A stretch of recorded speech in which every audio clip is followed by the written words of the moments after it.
Good evening and welcome to the Ferguson City Council for October the 24th. Our opening ceremony meeting is now called to order. Let us stand for a silent prayer.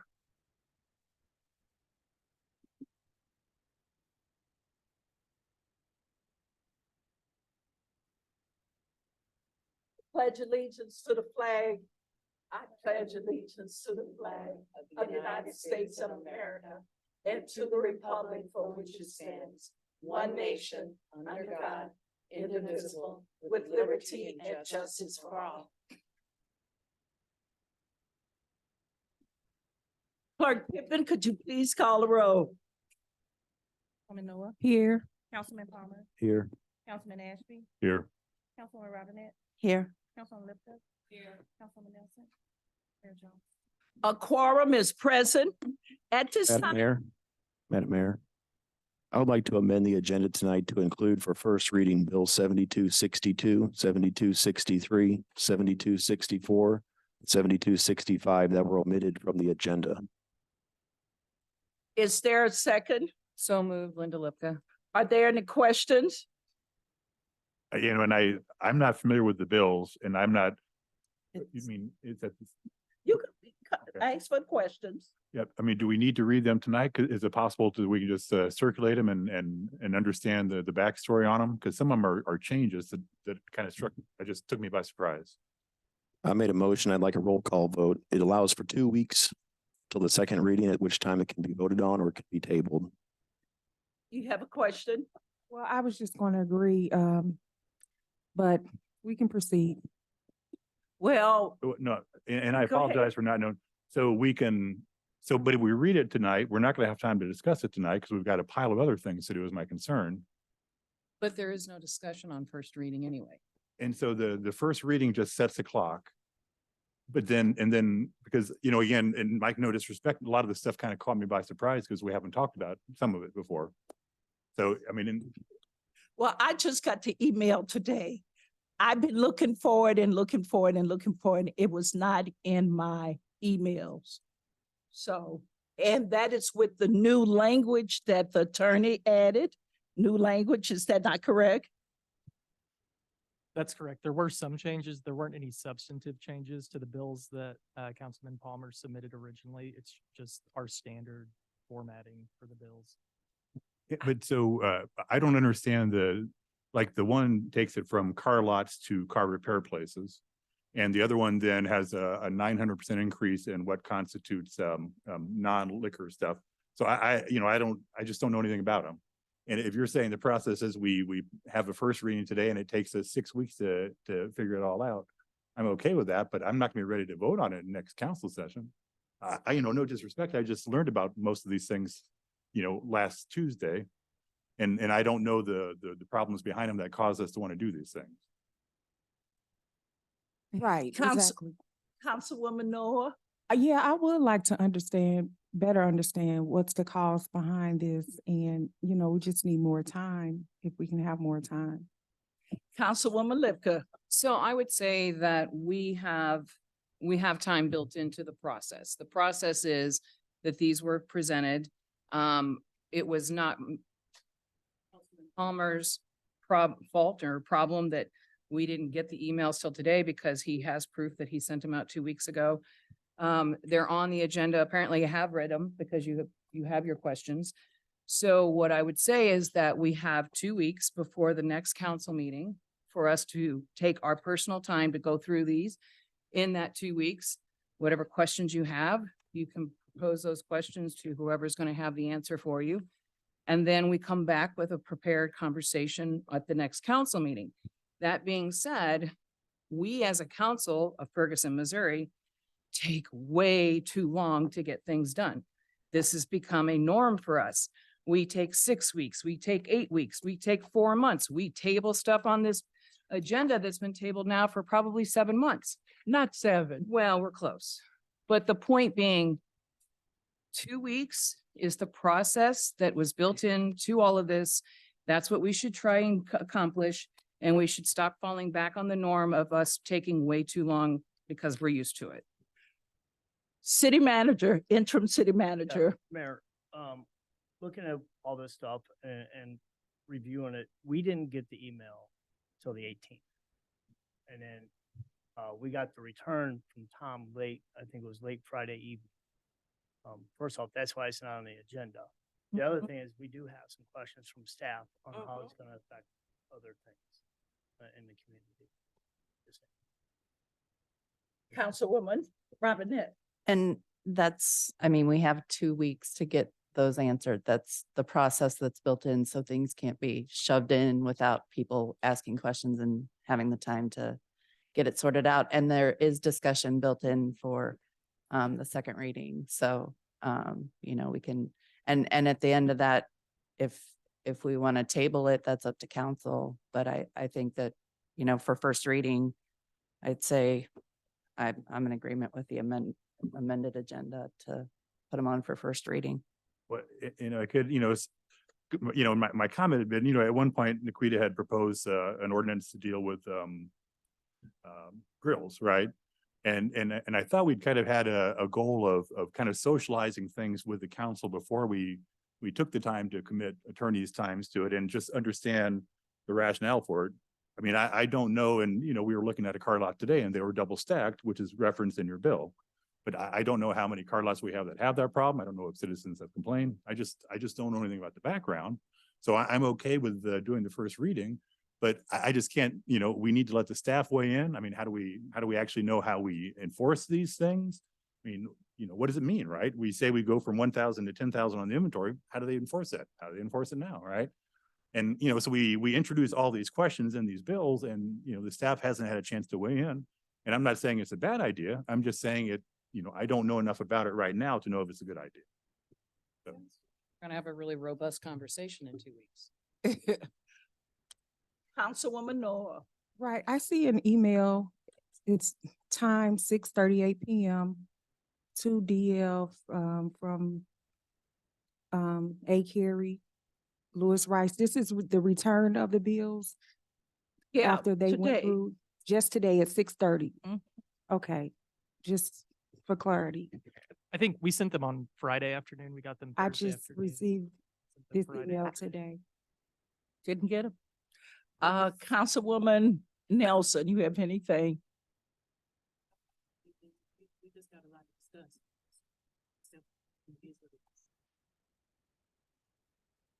You asked for a roll call vote. Is that not correct? Yes, ma'am. Okay. Clerk Pittman, could you please call the roll? Councilman Palmer, Aye. Councilman Ashby, Aye. Councilman Robinette, Aye. Mayor Jones, No. Councilman Victor, Aye. Councilwoman Nelson. Nope. Councilwoman Noah. No, What is the vote count? 4 yes and 3 no. It's been entered into the records and to the agenda. At this time, we move to our public comments. It has been several questions about public comments as to how the council does public comments. Number one, you can sign up at the podium before 7:00 PM to get your public comments in, or you could send your public comments in to fergusonquestions@fergusoncity.com by 5:00 on that Monday. And we did that simply because of the pandemic and we were working only on Zoom. Now we are hybrid. So you can also put your request for public comment in the chat section and the city clerk will read them. So you don't have to submit a public comment 5 weeks a week in advance. That's not how the council does it. However, when you come to speak at the podium, we ask that you will speak up, speak loudly enough so the microphone can capture what you are saying and the clerk can enter your comment into the minutes. So at this time, you have 3 minutes 3 minutes. So at this time, Clerk Pittman, do we have anyone for public comments? Yes, first we have Louisine Hoskins. Hopefully I'm pronouncing it.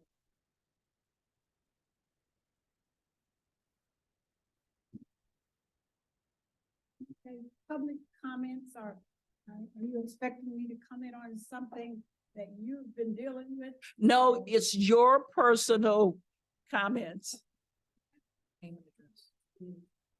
I cannot get in touch with the city manager. I cannot get a response from the mayor. I can't get any response from any city leader. I have been in the city since 1979. I've owned 2 houses. One was in a flood in 2008. And I've been trying to speak with the city manager to find out.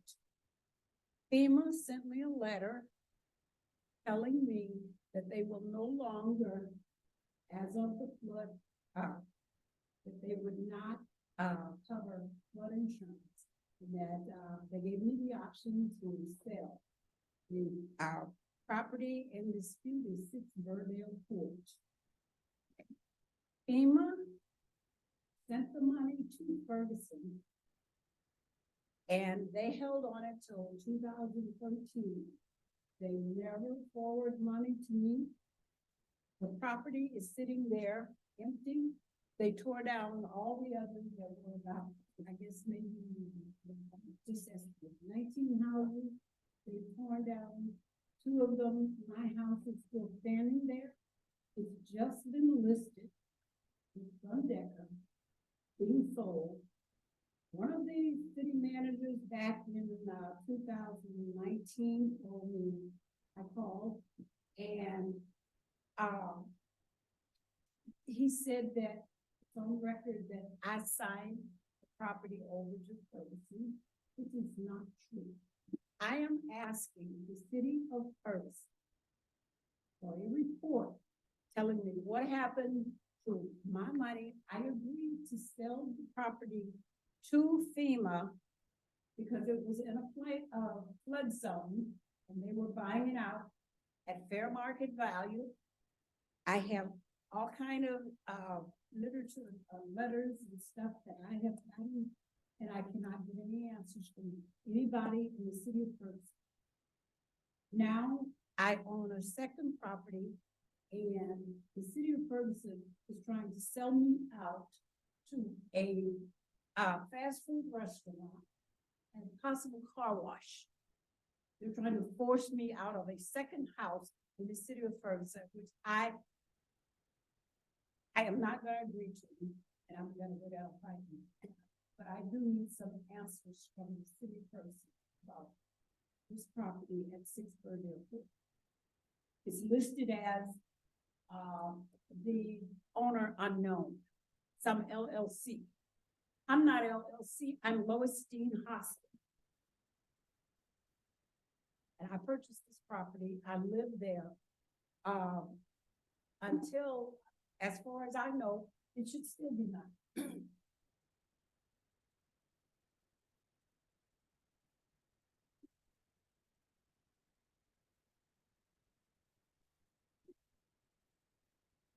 How do I go about getting in touch with who is the city manager? I called the city manager, I called the mayor. I can't get any calls. Or they call back, no response. Is anybody gonna talk to me about this? I did call you back and I referred your telephone call to the city manager. So I did get in touch with you. So, but thank you. You can leave more information with the city clerk. So am I gonna have to come back to the next council meeting in order to get any answers? No, Is anybody gonna respond to me outside of the city council? Because I wouldn't have had to be here if somebody would talk to me on the phone or in an office or somewhere. I got your number and I'll call you tomorrow.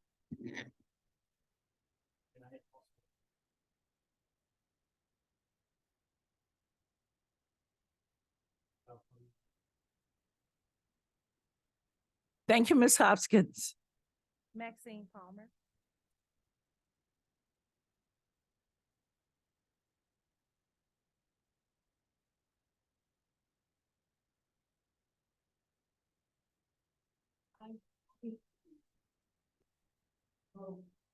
Speak to the mic, and the mic. Oh, okay. I go to Forest Whitmore and I walk. And the bathroom is never, it's always locked. The men's bathroom, be open. But the men's don't go in there. The bathroom is unclean. Is there anybody responsible for cleaning the bathroom? Why is it that I can't get in the bathroom? I got to make sure when I leave home that I use the bathroom. Like the bathroom is never open. My other issue is, why is there branches laying down in the floor? Been there for a long time. Nobody is cleaning them up. Isn't What it, is- what is- somebody's job to make sure the branches are cleaned up? Or but it's constantly just lay down there and other branches just fall down. I mean, I would like to talk to somebody about that. Especially about the bathroom. You know, I was told that it'd be unlocked early in the morning. I've been there early in the morning. I've been there in the afternoon. What's the issue? It's the bathroom. Who do I need to talk to about this? I was given a number to talk to somebody. Somebody's supposed to call me, right? Nobody called me about this. And I'll call you just tomorrow. Let it go. I'll call you. You're not going. And you want, You got it. You don't see that.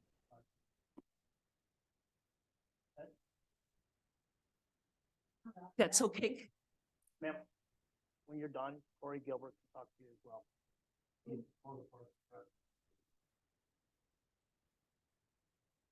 Thank you. Adrian Shropshire.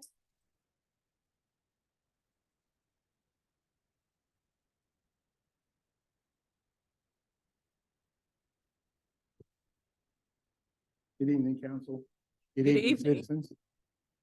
I'm gonna take a few minutes of my time to thank Public Works. Wow. You know, I started at the other end of our city and I looked down through town and every single one of our lights are on. I mean, that's great. That hasn't been that way in 2 years. It looks so, our city looks so alive. To see 5 lights out here, 2 out here, doing a great job. The city's clean. And I see guys cutting the grass. Public Works is the grunt of the city. When everybody else is gone, they're still getting it. And I think the city needs to show them just a little bit more appreciation.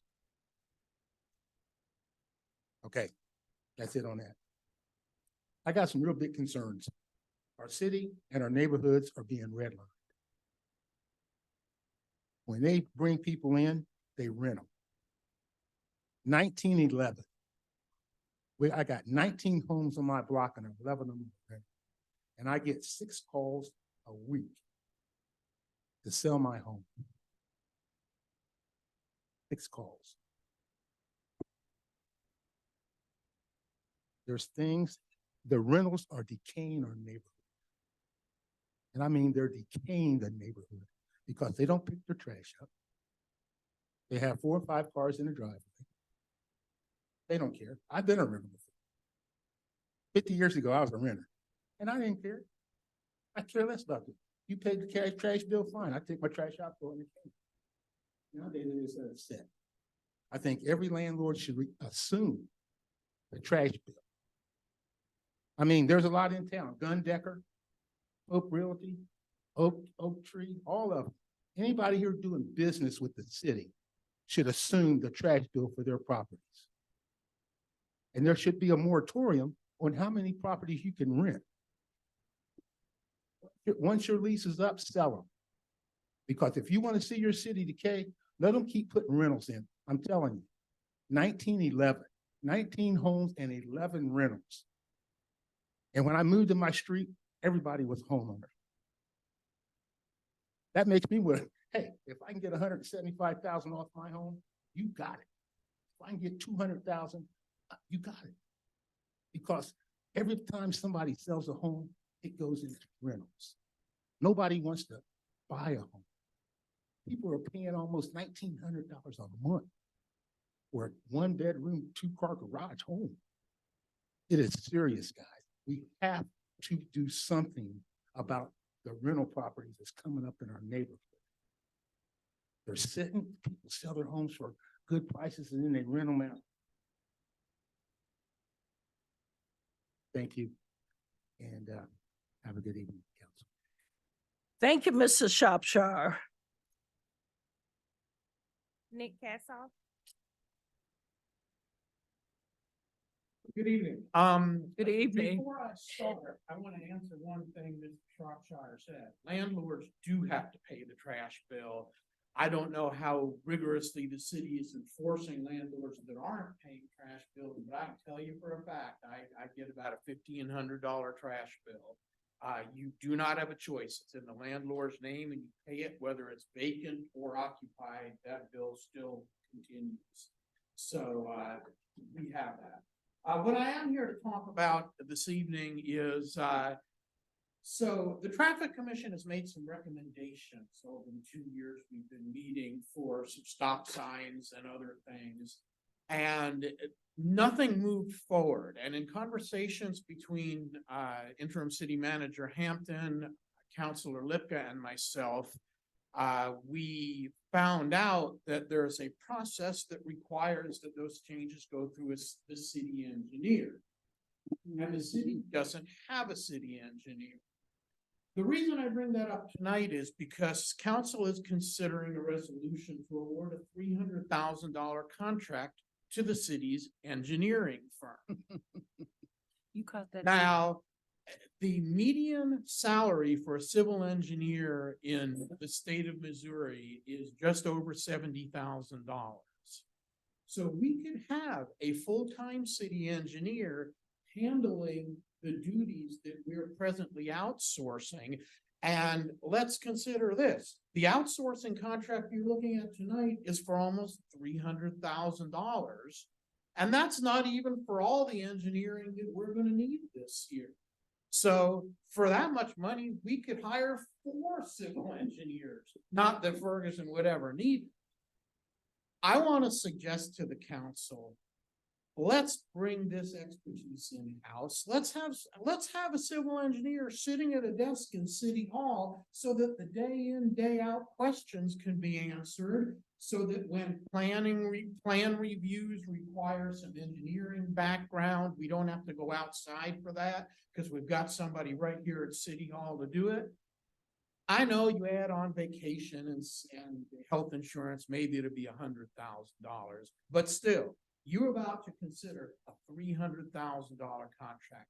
Let's get a city engineer hired here so that we can move forward on this, save the city some money, start getting these stop signs and things considered by the city engineer that we don't have, and do some other things. I'm sure there's lots of other things an engineer could do for our city if we actually had one right here at City Hall.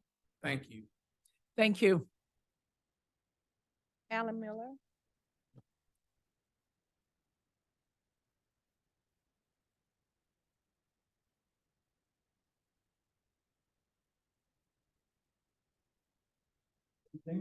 Good evening. First, I want to thank Chief Hampton for taking time to speak with me after the last council meeting. He let me know that my public comments have not communicated my intentions properly. For several years, I've been asking for a comprehensive state audit. This is not an accusation of fraud. I apologize if my comments have suggested that. My objective is simply to get a transparent, unbiased, and universally accepted report on the financial status of our city. Then if we have problems, we can deal with them. If we don't have problems, we can calm the angry rumors and confidently move on. I'm now hearing that the cost and timetable for pursuing the audit render it ineffective. If so, as I will describe later, there might be an alternative way to get the needed information. In a further request for transparency, I've been asking the court and monitor to keep us apprised of the status of the consent decree. The city courts, and police department have made a lot of progress. As a community, we need to hear, recognize, and work together with a full understanding of our city's progress and remaining challenges. Moving to the third point on the issue of transparency. I have asked several times for public discussions concerning the proposed zoning code revisions. Even while making the request, I understood that turnout might be low for such meetings because zoning codes are complex and difficult. However, to be successful with our reviews, we must have input from the many diverse disciplines and viewpoints impacted by the zoning ordinance. Beyond my expectations, Ms. Saint-Pierre is proposing a much larger forum, inviting in the needed stakeholders and expertise. This is wonderful, and I want to thank Ms. Saint-Pierre and the chief for being this proactive. Lastly, if a comprehensive audit is not the right pursuit, some of the information that would be reviewed by that audit overlaps information needed to meet state filing requirements for the economic development sales tax disbursements. The EDST audits would encompass all of the years to at least 2017 and should provide the needed transparency to prove whether there has been any favoritism or collusion in how tax incentives have been provided, how properties have been acquired, and how our zoning code and zoning maps have changed. There are so many people in our community who are concerned about these issues, and with the many decisions that have been made without public purview, that publication of EDST audits is sorely needed. Zoning issues are extremely complex. I have no idea what bills have been added for tonight's agenda, but if you're going to have this much difficulty discussing them, I'm not sure how the public will be able to, and stakeholders, the people affected, will be able to respond in one meeting when they only have one time to look at those bills. So I ask that they be released as soon as possible and the people involved be contacted. Thank you. Thank you, Mr. Miller. Larry Henry.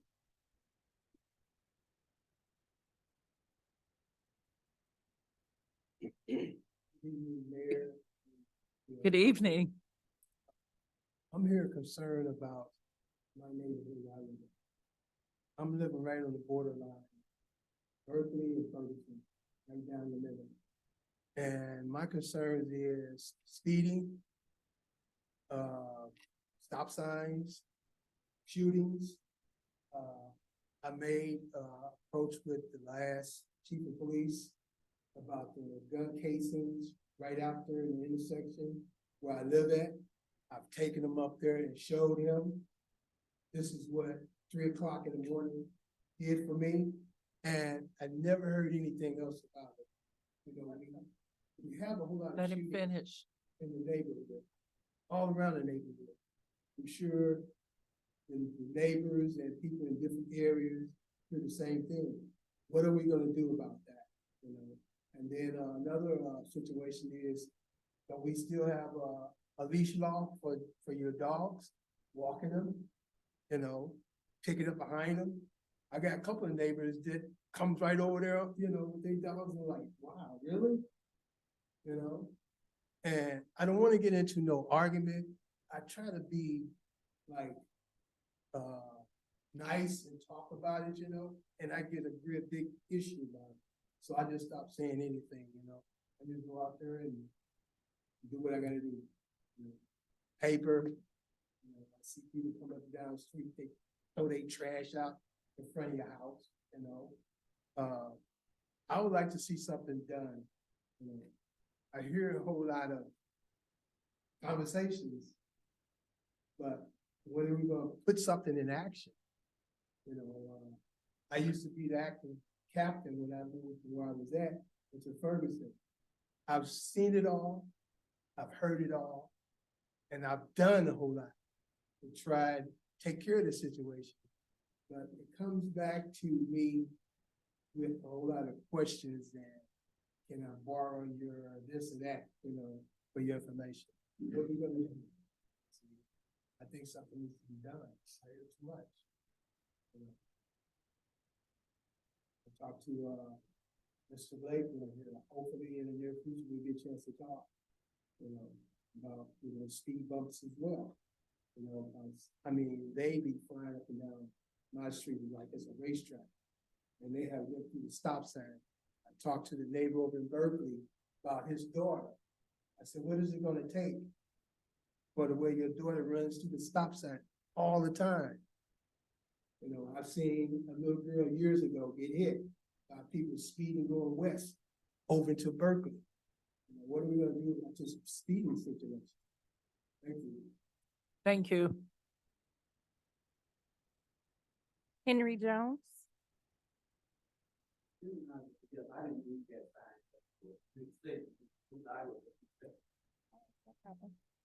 And last, we have Erica Brooks.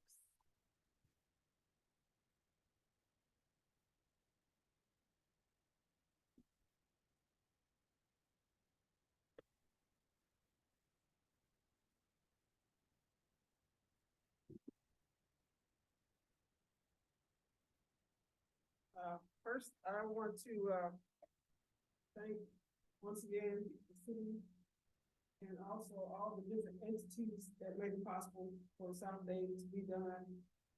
They did the resurfacing and the easements, the driveways, some of the sidewalks on part of the street, not on both sides, but, I was down there every day looking at the progress.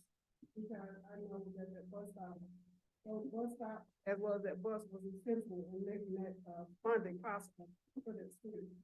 And so just to see that after 4 years since 19, actually manifest, I talked to the neighbors about how they felt about the driveway and the sidewalks and everything. They were very pleased, but the situation as of now, as I witnessed, is a speed track. You know, people coming down, just going crazy down the street. So some of the situations I want to address are, first of all, when are we gonna get the speed bumps? And some of the locations that I want to recommend, as I've talked to neighbors about where they're possibly safer at, you know, helpful at Graf, at Wesley, at Earth Dance, before you going down the hill. So when they're going up the hill or going down, they're gonna have to slow down. And then at Dade Park. So before they zoom off the street, they had to slow down. Also, if you're gonna put signage, so that people know where the bumps are gonna be at on that street, and they do put on there. As far as the bus stop landing pads, in the contract, it said 11, but as of right now, I see 8. And so I'm trying to find out, what are we gonna do in place of the 3 that we didn't get for that street? I know I talked to the site supervisor, he was saying that it was dangerous to put some bus stop landing pads in place because some of the yards were at a slant. So it would have been dangerous for the people cutting their yards and maybe sliding down the hill or whatever. But what's gonna be done in place of that? Also having a mirror at that, Earth Dance. So when the buses are coming up, people driving up either way, people can see if somebody's coming. So somebody won't get hit going over that blind hill. Also the lighting, I'm trying to find out what we want to do about lighting in our neighborhood in that area in Plaza Heights. As well as I know progress is being done with the slab of concrete throughout the neighborhoods, you know, so we're trying to find out if there are certain days and time when we want to see it in Ward 2. I know my street, Miller, the street's about to cave in, so that it was possible to get maybe that hole addressed, because it's getting deeper, it's getting really deep. So, and it's right by Graf and Miller.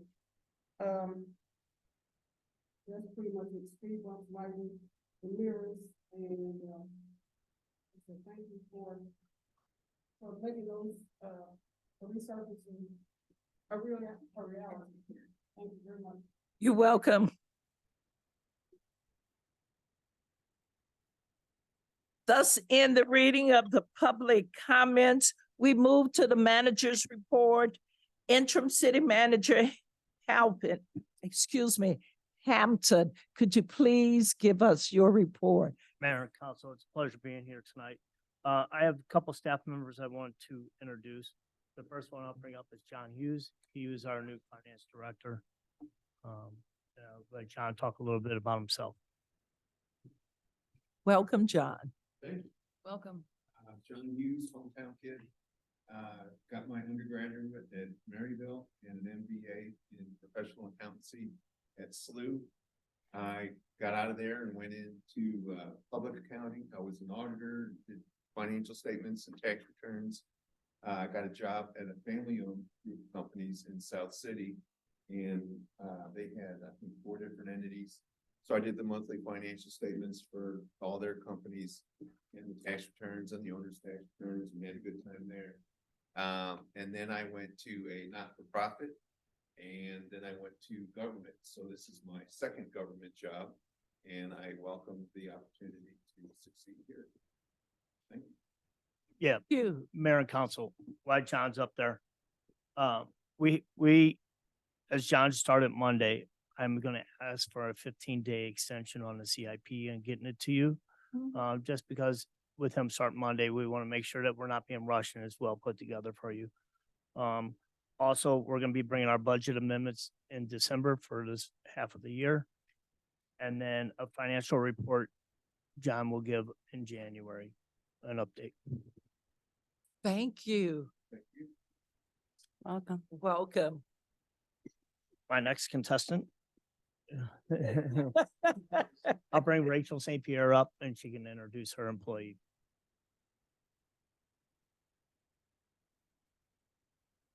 Good evening, everybody. Thank you for having us here tonight. I would like to introduce you to everybody. He is our new community development coordinator. This is only his second week, and I know that his duties will be a lot different than what his predecessor may have done. So we're just asking for some patience as we assess the department and where we want his amazing qualities to go.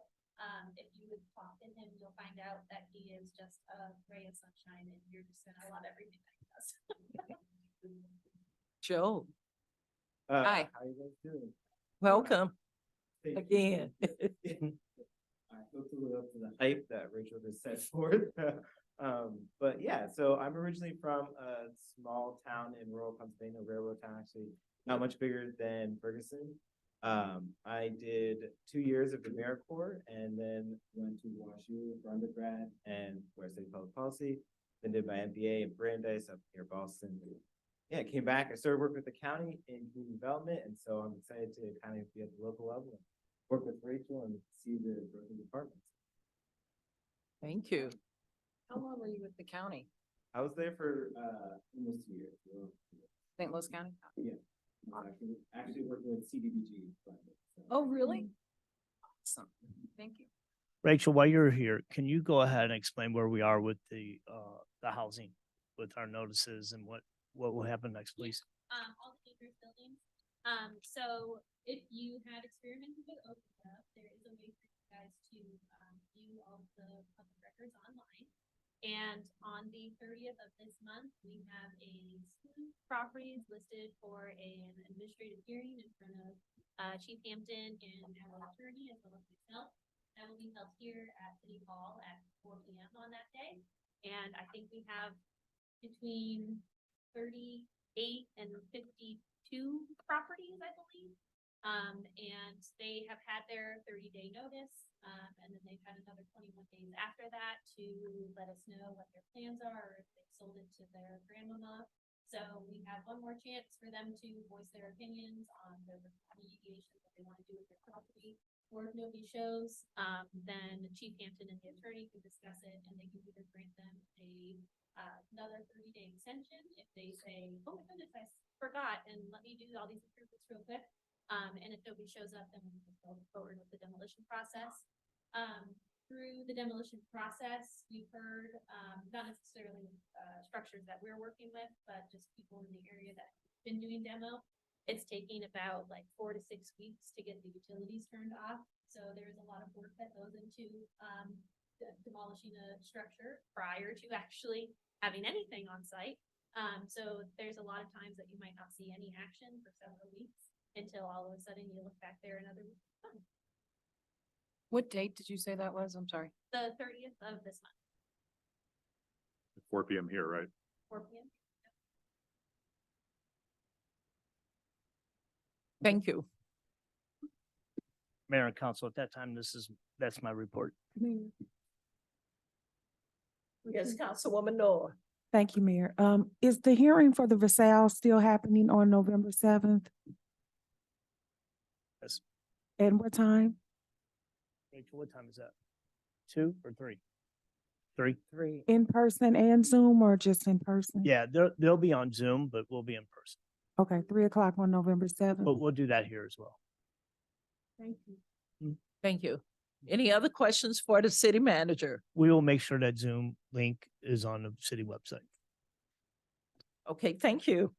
City manager's report closed. We move to our special presentation. City manager, would you introduce? Yes, Mayor Council. At first, I will bring up Chris Crable. He's our city tree coordinator, and he has an update for us.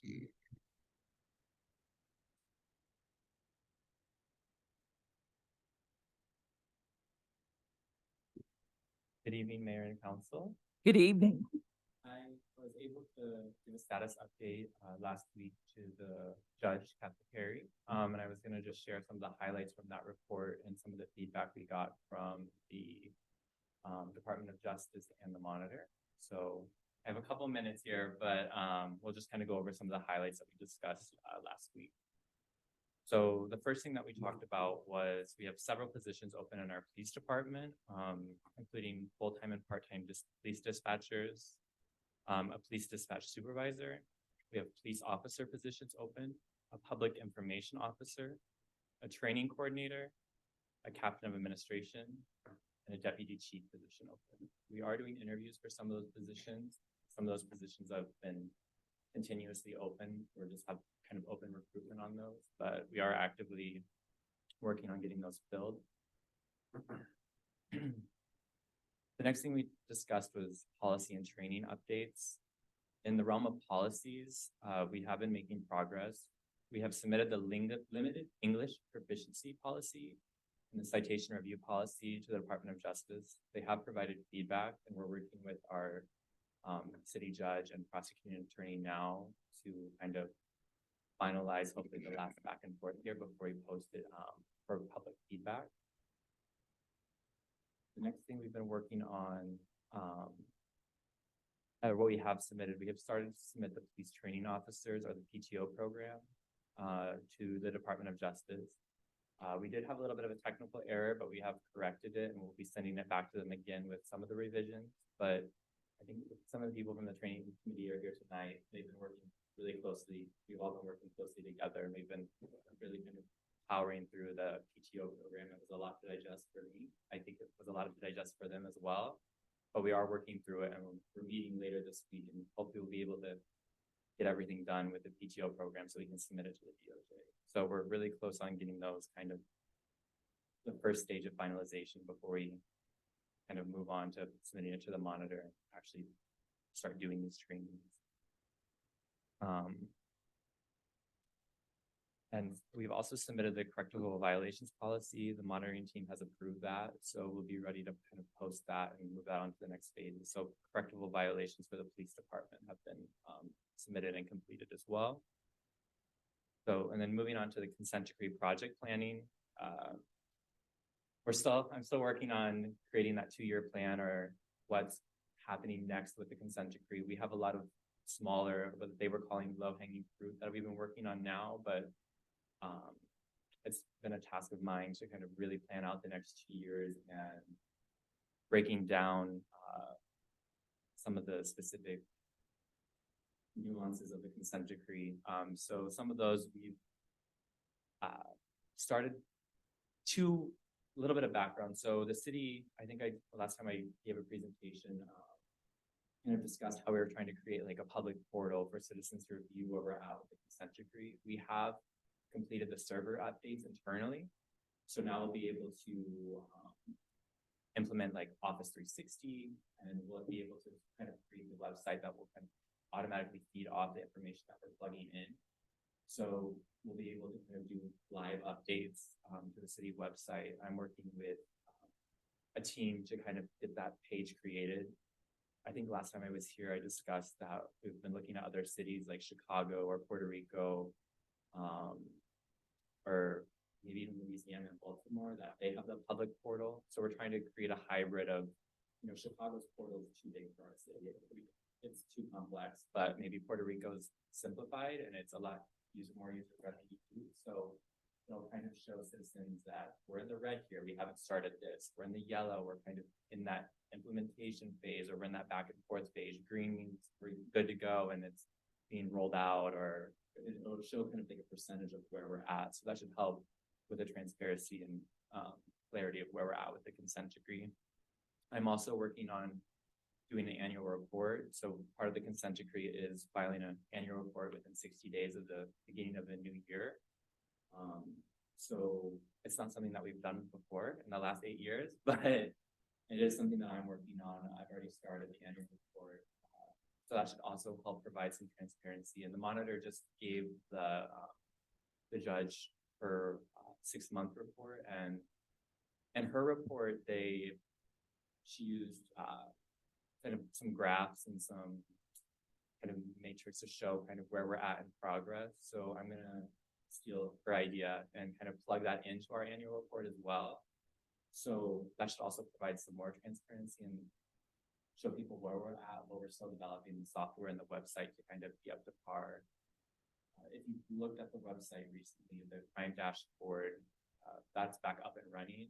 We've started to put in the new color scheme and logos for the city, but the data in there is also being updated regularly now. There was a hiccup in the system where the data wasn't being synced properly. So if you look now, it was updated as of yesterday. So it should be updated every week so you can see kind of update information. Some of it's daily updates. So that's up there. You should be seeing it now.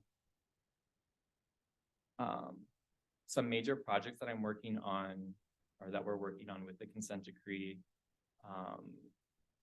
are the community engagement plan that has been submitted to the monitor. She did provide feedback. We're working on updating the language in there to address the feedback she provided. And we're also working on internal reporting to make sure we're reporting the community engagement activities that we're doing appropriately. So when we're going through these audits or these stages, we're giving them the data and we're showing them actually what we're doing, not just what we remember what we're doing, but they're logging it kind of every day that they're doing a community engagement activity. So we'll be able to pull that out of the system that they use at the police department. Next is the crime prevention plan. The chief has provided a draft of a crime prevention plan to us, and I've been working on getting the language in there updated and maybe more aligned with the consent decree needs. So that should be submitted here in the next couple of weeks for our first review of the Department of Justice. The staffing study and the training plan are also in review, are also in development. Hopefully they'll be reviewed or submitted in the next 2 or 3 weeks. So we can get at least that first revision or that first round going.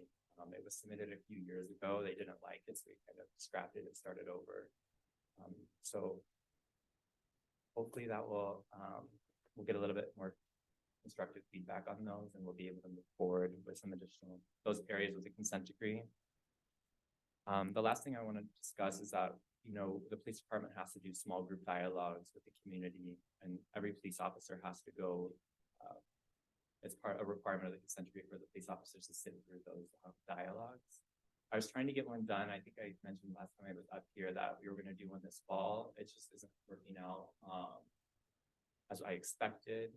As you all know, I think I'm going out here in 2 weeks for the birth of my first child. So we wouldn't be able to get it done before I'm out, and I really want to be there for those. So we're going to start them early spring, so I can be there and we can make sure everything's running smoothly.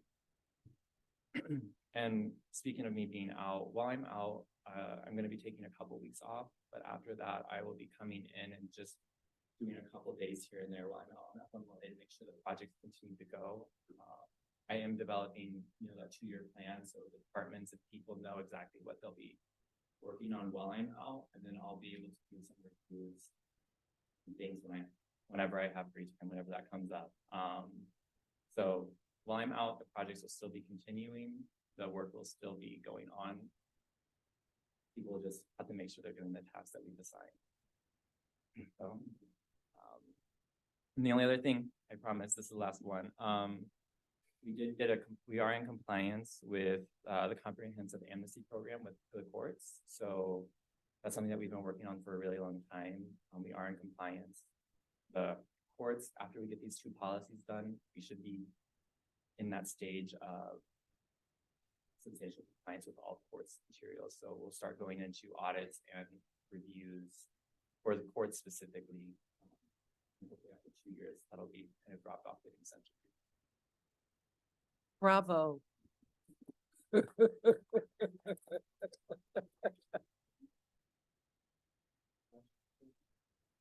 Any questions?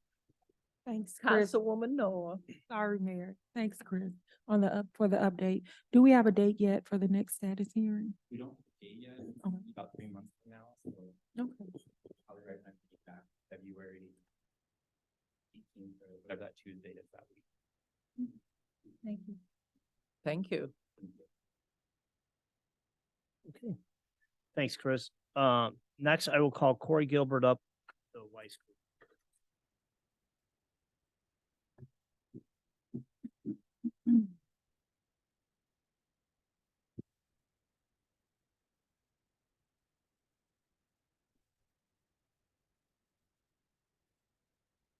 Jones, good evening, council. Hey. I'd like to give a few Upper Street improvement updates. First of all, the street slab replacement is going well. That should be complete end of November in all 3 wards.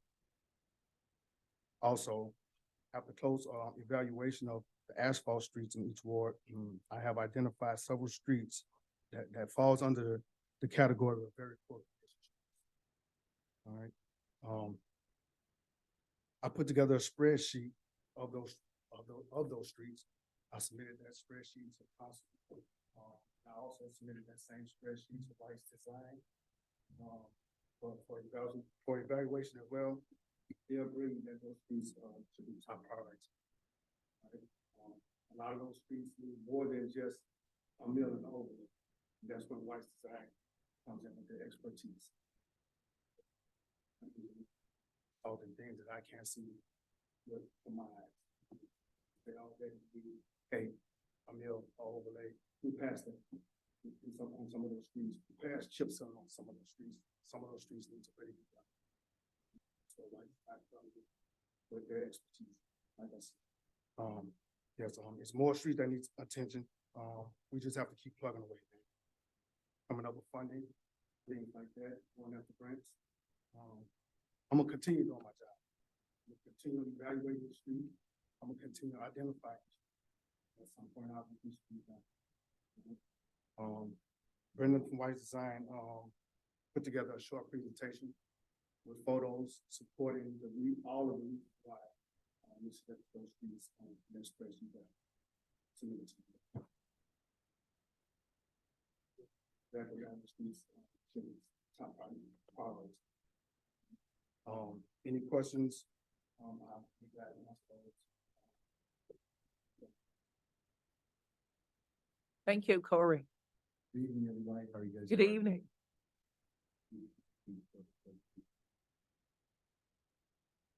First off, I'd like to say that Corey's done an excellent job. We have been working together since he started the position, and I feel like we've done a really good job with attacking some of these issues head on. And I'm really excited about it. I'd start off with that. So these streets, you guys can hear me okay, are slotted for the 2024 improvements. Again, like Corey said, these were the ones that he identified and asked Weiss Design past us to go ahead and investigate, boots on the ground, go take photos and see what preliminary efforts that we need to address and discover what cost estimate. We're going to start with streets that were in Ward 1 on Corey's list. Chatelaine Drive, Chatelaine Court, Chatelaine Woods Drive, Millman Drive, Bayview Drive, Delwood Court, Fenwick Drive, and Renshaw Drive. Some of the common issues that you guys are going to be able to see in the streets in the ward are chip seals, streets that are built up over time. Chip seals are typically great for low traffic streets, and that they typically are regular traffic streets where, you know, we don't see much other than an occasional trash truck. But some of these are failing, as you will see in photos. There's a broken curb, sunken curb, there are meandering cracks, going on in the concrete streets, pavement bleeding. You'll see some photos towards the end of an excellent photo of that. And silt buildup along the inlets, which is a lot of debris building up around dirt, debris, silt, all of that, and causing issues with drainage, water, longitudinal cracks and transverse or perpendicular cracks. So first, I lumped Shadowley Drive, Shadowley Court, Shadowley Woods together. There's just a few photos here because there's multiple issues that are addressed on the street. You'll see rutting going on in the wheel path, where you're seeing an indentation of the street. That's caused by a typical bad subgrade or a thin subgrade or no subgrade at all. And this is a perfect example of a built-up chip seal street where it's just been built up over time on dirt. And then you'll see potholes around various areas where full patch asphalt has been put in. That's usually a temporary fix for those type of issues, not the long-term solution for those. And so you'll see various potholes throughout that, throughout this entire road. To continue on, we'll have Millman Drive. That top left corner photo, we have a sunken curb right at the curve of it, and that's actually limiting the amount of water being able to drain to that inlet right there on the top left.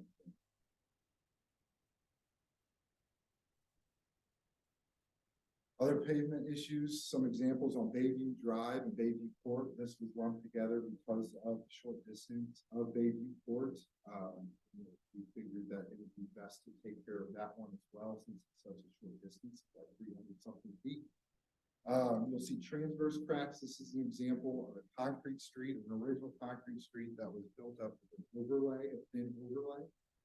These type of streets, after failure, we'll start to see longitudinal cracking, which is cracking that goes across the entire length of the street, and transverse or perpendicular cracking of that as well. These cracks are reflective of the joints that you guys see on concrete streets. And then also that example right there in the bottom right, there is some pavement bleeding. It's not showing up great on that photo, but there is another photo that shows that I can present to you guys. To continue on with Ward 1, Delworth Court, this is over there by that dog park. A lot of these have been crack filled, which is a great thing for the Public Works Department. But there are also other meandering cracks that are happening as well that have not been addressed yet. I've talked to Corey about possibly either replacing the slabs or us doing an overlay similar to what we have done in Ferguson in the past. Something like if you've gone to let's see, South Harvey, we did that in 2019. That was a great street where we did an overlay on concrete slabs. Continue on with Fenwick Drive. So there's more rutting that is going on, more subgrade issues that are just beneath the pavement. Some of this is very thin or dirt that we've seen on past other projects, like our STP projects that we have worked on with the city of Ferguson in the past. We've seen when we've done corings where there's nothing but asphalt and dirt. So this is something that we'd like to recommend as engineers, increasing in some of these areas, full depth repair in some of these. And then you'll also see in that corner there is silt buildup. It's a lot of dirt hanging around, and then that sits in still water. Eventually, it will trickle down into the pavement and cause deterioration. Here we have Renshaw Drive. This is actually pretty unique. So going out there on site, you're able to see that 2/3 of the pavement is actually doing decent. You know, there is some longitudinal cracks and reflective cracking going on. If you look at the top left photo there, it looks like that there's continuing potholing throughout that entire area. It looks as though if you go out on that street that it is actually leaning on one side. So it looks like the pavement has actually failed on that side, and that can cause a lot of car damage and things like that. So what we recommend on that is something like a full depth repair only to that certain area, because the rest of the pavement is fine with the thin overlay on top.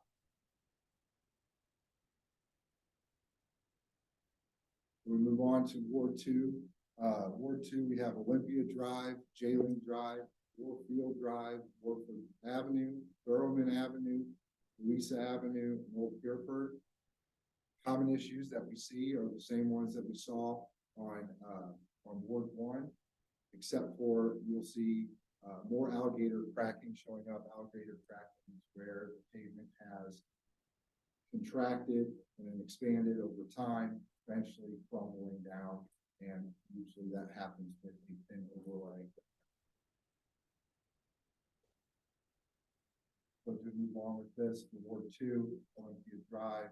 This street right here is a chip seal built up street. We'll see some edge pavement failure there. Similar situation, except for on a chip seal street that we saw on the last slide, where we had some edging pavement failure. On the bottom right, you'll see that there is a lot of reflective cracking going on and a lot of potholes that have been filled that are continuing to fail. Jayling Drive, we see a lot of silt built up. On the bottom right, it's probably the worst photo that I saw as far as that on Jayling Drive. But all in all, silt buildup, drainage issues, water, something that could possibly happen long-term as an issue. Warfield Drive, this one's a unique one because there is no curb on this street. So we rely on a seal coat street with these residents, and then also a sheet flow, which sheet flowing is when the rainwater comes down and we actually rely on the pavement to flow the water into grass, neighborhood, or green spaces, things like that, things that can absorb that water. And also it can go in any direction, depending on the slope of the street. And sometimes those can get caught in some of these areas where it's failed potholing and then water is stagnant and it just sits there. Warford Avenue, which is also connected to Warfield. This one actually does have some curbing, but if you can see on the right, top right photo there, we have dirt coming up on the right side where there is no curb, but then on the left-hand side there is curb. We'd like to propose that we put some curb and build that area up to where we can get it shooting down the street and make the grades as it should be intended. This one's one of the bigger streets, Thurman Avenue. This one has pretty unique issues to it. We have a lot of utility repair failures. The bottom left is a clear picture of that, as well as the top right. We're having some areas where it's actually failed, and there have been some repairs that have been done, cold patch, everything like that, and then it will keep expanding and contracting during the winter time, and then it fails. So something like this, where it's a concrete street with an asphalt overlay with full depth repairs, would be the best thing to do. But yeah, the utility issues are pretty apparent on this. And then also we see on the top right, there is some reflective cracking going on where it's greater than ½ an inch, where that can cause some damage to vehicles as well. And then Louisa Avenue has various pothole issues and subgrade issues. Typically, we see these type of issues where if you look at the bottom right, you have grade pavement or decent pavement on the right and okay pavement on the left, but in the middle, you see a significant amount of alligator cracking. That typically is a subgrade issue as well, where you're seeing compaction failure, where it may be loose in the middle, but tight in the edges, like it should be. And then you're seeing that pop up in the actual pavement in the surface.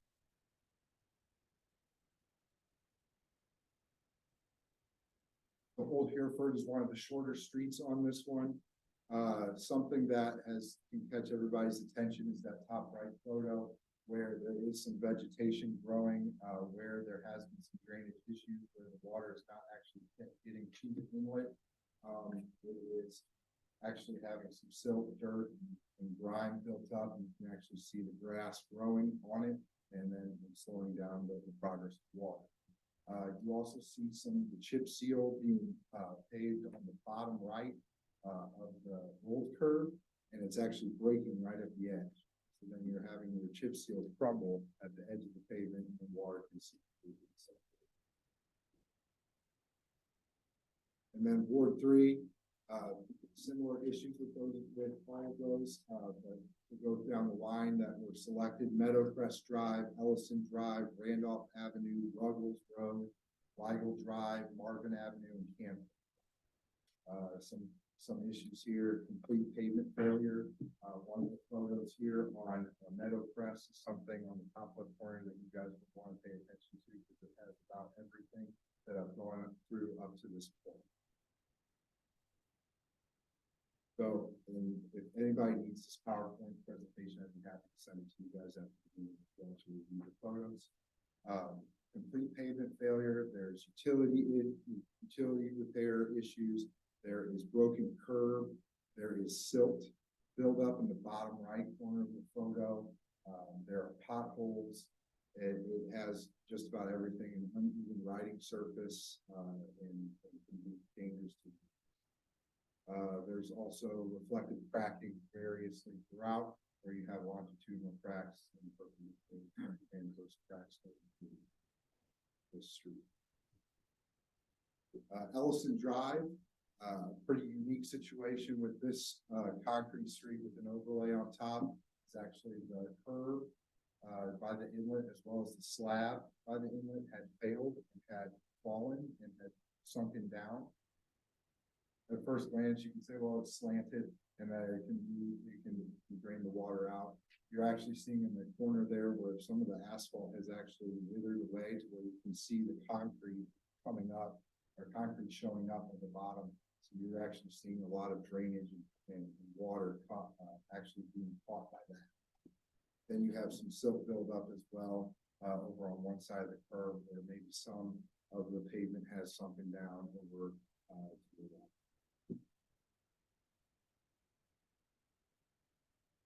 Some issues here on Randolph Avenue.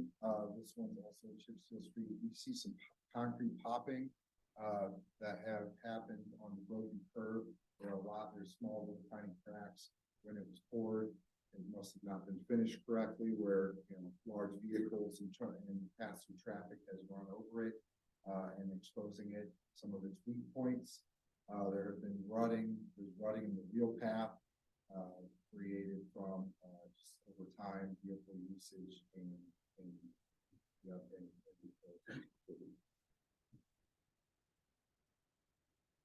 the Ruggles Road is also a unique one. It's one of the longer streets as well that we're going to take on. It has some full pavement failure as well. There's reflective cracking. There's silt buildup. There's exposed subgrade that I've noticed on some of the on the pictures. There's some curb that's actually missing, bottom right, sunken curb. If you actually go and take a shovel and take a look at it, the curb's actually missing in some of the areas. The Weigel Drive, some areas don't even have curb, which again, not always necessary if you have a sheet flow in proper slope. But if it can't get there because of some limitations and silt buildup, it can cause some issues down the line. Marvin Avenue, there's no curb as well, and some of these streets do connect to each other. The bottom right over there on that side is practically dirt. It's almost like a dirt mound. And I talked to a couple residents, and they've been saying that a lot of water pools right there. I wasn't there for a particular rainy day for this street, but I did talk to a lot of residents, and they did say that that is a big issue when it comes to water.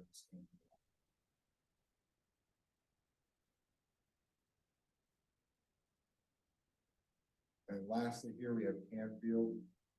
This one here is a really good picture of pavement bleeding.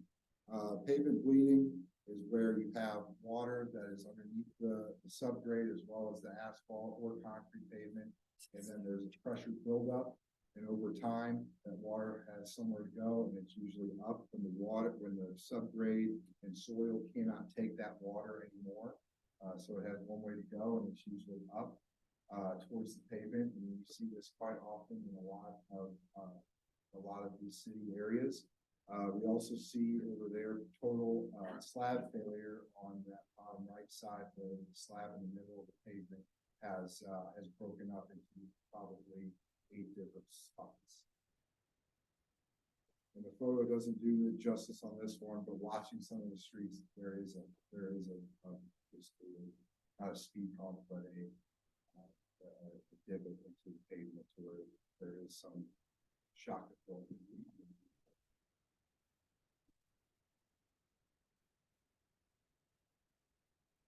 Just to sum up some of the design team solutions that we try to go through with the city of Ferguson, Public Works, as well as the city manager, John, we try to be pretty transparent with all the work that we try to do.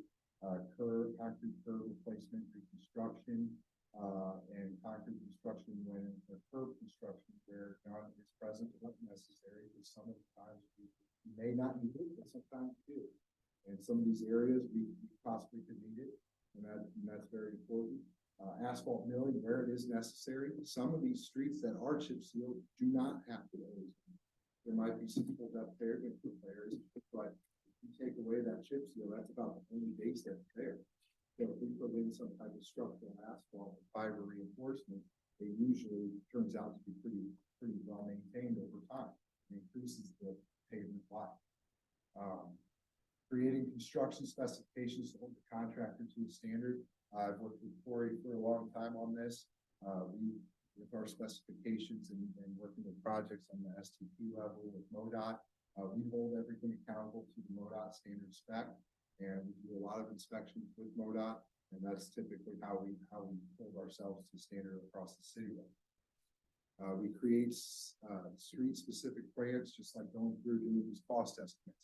Read through every street, talk to Corey, figuring out where the residents need most of the attention to on the streets.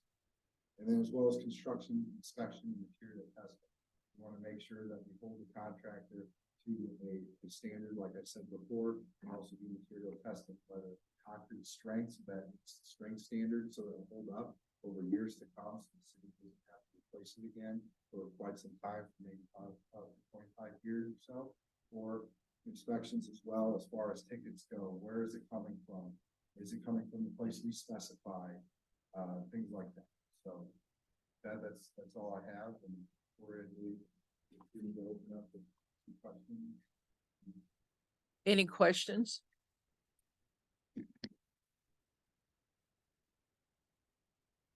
I have a question for Councilwoman? Interim city manager. Did this go out for RFP or bid initially, or did this go straight to? This has not. Okay, is it going to, or I guess the resolution is what you have to, you're trying to get it done through Weiss without an RFP, or is that correct? Yeah, I guess we are. Yeah. I mean, if you want an RFP, we can go out for RFP. Councilman Blake? Is the RFP for the design work or for the construction work? This is for Weiss Group to For the design work. This is not a bid for the street yet. We've also had a rough estimate of how much it would cost us to get the streets done. And so this is, and I apologize, but so this is, and obviously great presentation. So this is their cost to do the engineering that we would then take out to bid. We would take out all the streets he mentioned, and I believe a couple more, correct, Corey? Like North Winds, Estates, and take those out for bid. But they've got to do Work done. engineering. But Weiss does the engineering on the streets first to say, here's how you fix it. And then once you've got a construction plan. Weiss would look at all it. We would get the specs basically from Weiss to go out for bid. Councilwoman. So because I don't completely understand, so I'm gonna try and figure this out. So we have a resolution later on tonight, and in there we have a cost of $2,164,114.84. And then we have part of that cost is $290,000, $290,422.34 for design, construction, administration. So my thought process was that the 2 million, including that admin fee, was to do the project completely.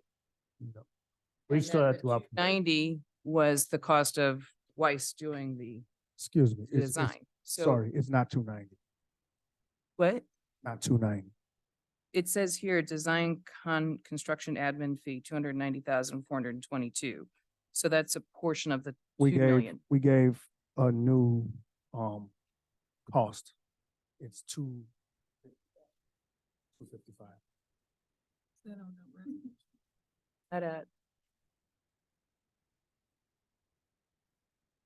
I'm not saying you're right or wrong.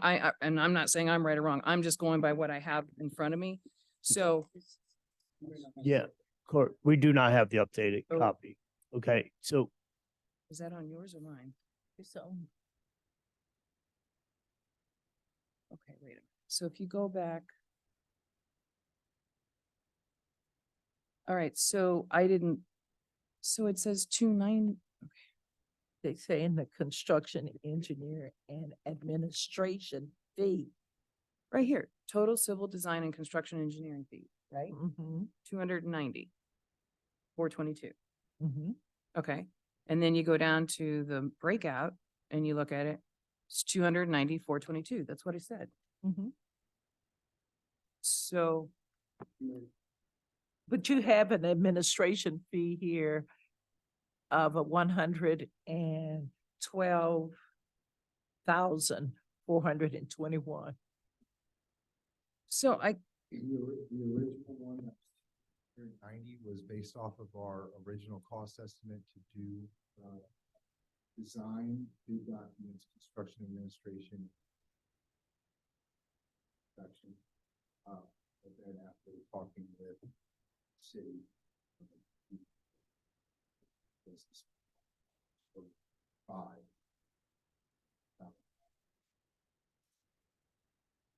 Cost estimate, and we also did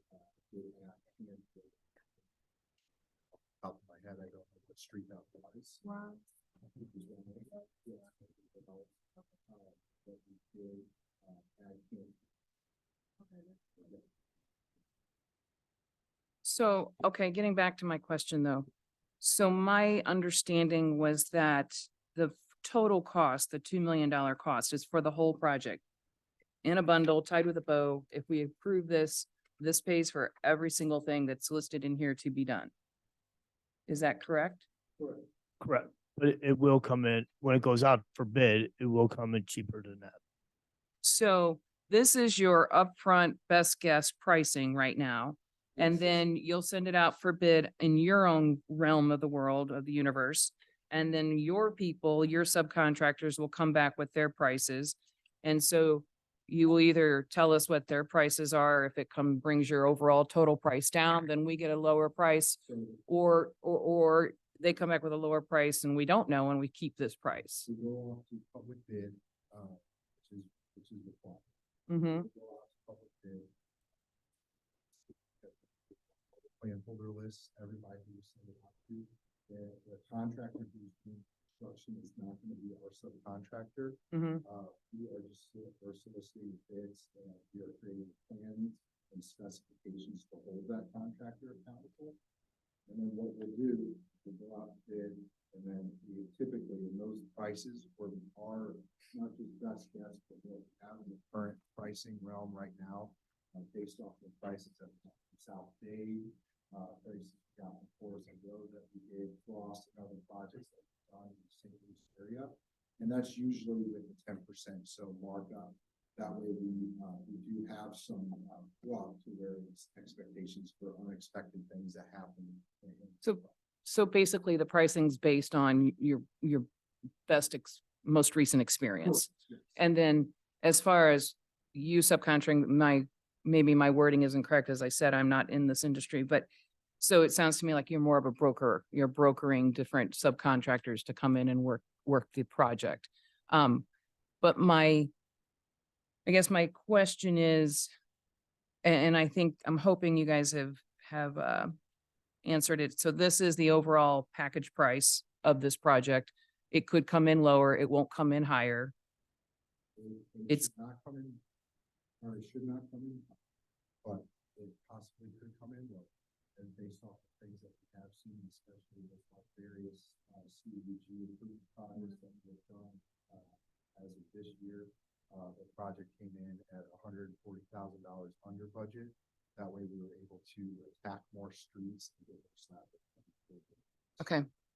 And then as far as the administration fee, we do need to correct that. Right? Okay.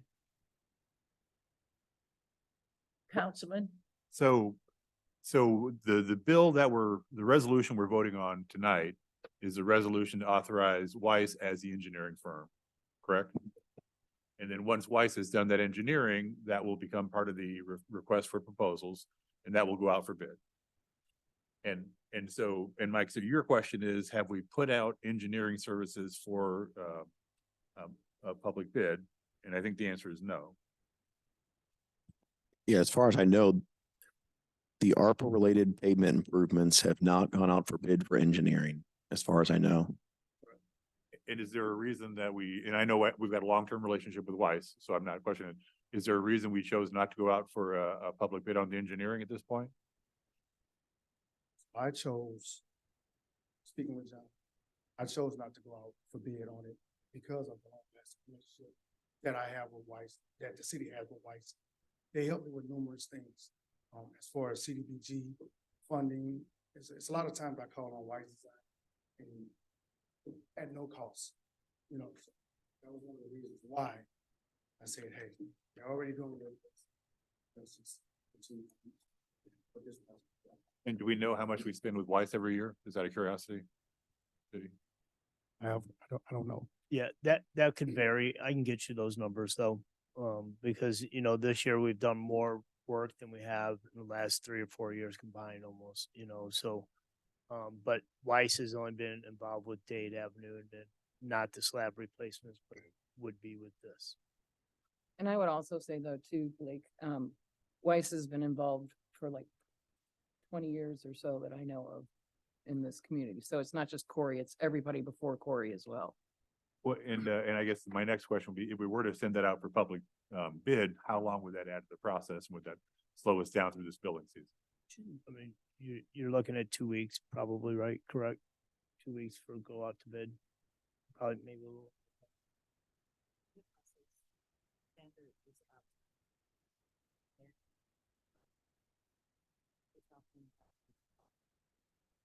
I mean, is it anybody's opinion that it's worth going out for bid?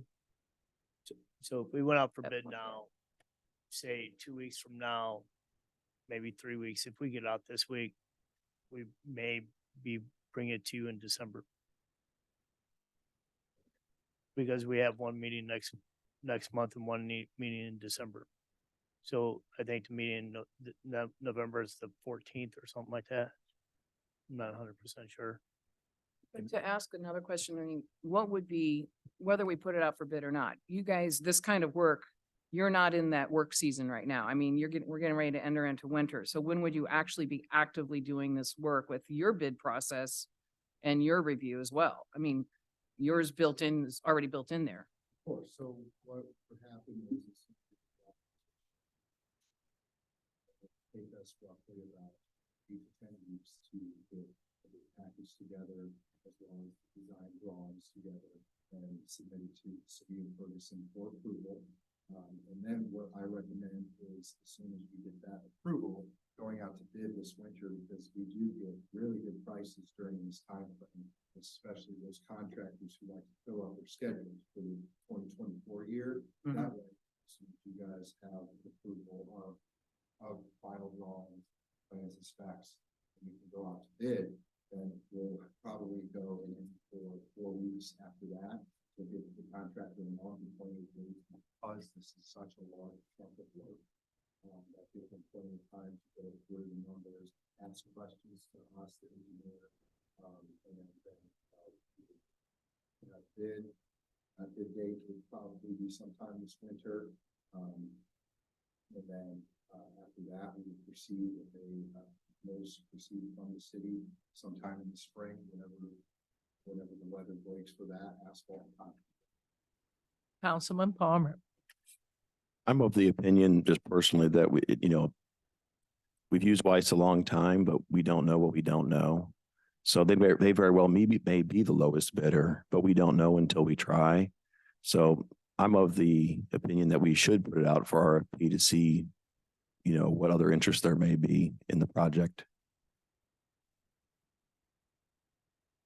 So basically, if you go from November, we're looking at about 18 to 20 weeks before, from to this time now to breaking ground in spring. So, I mean, I think I hear what you're saying, sir, and your timeline makes complete sense. I think if adding 2 weeks on our end, 3 weeks to test the waters, because I mean, we have to be stewards of our community's funds. But I'm not sure Throw it that's out just, Blake. I'm sorry, I don't think it has just 2 weeks though, right? It takes us 2 weeks to get the bid out, then we have to give them a response period, and then we have to decide which of those ones we take, right? So does it wind up being 6 weeks or 8 weeks by the time you? Activia just answered, John, and said 2 weeks for review or for RFP, 1 week for review, and then John said possibly present in December to council So we think we can get through the RFP process in one or one even month. November. Not that quickly. They've got time. Well, November would be more realistic. I mean, December would be more realistic than November. Because, like I said, our general bidding time is about 2 weeks. You have to add for it, advertise for it, create the RFP. Let's not leave that time out either. So. Qualifications of the RFP, so that it isn't just for proposal, it's for qualifications, history. Yeah, you gotta get an RFQ first. Councilwoman. I think with it being, $250,000, it probably is in our best interest to see what other, we haven't looked at stuff for a long time. Let's put it that way. We've had, multiple city managers and we just kept doing business the same. I think this would make sense to add that additional time and. Out for an RFQ for South Dade.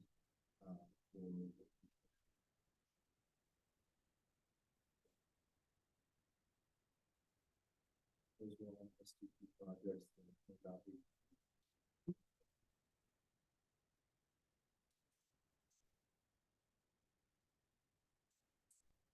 So you're saying that we went out for RFQs in those situations and Tom Weiss the Weiss group still came back on top of that? Yes. Okay. Sure. So there's history of that as well. How many other bidders were there? We went out, for a consultant, and then I think it was 4.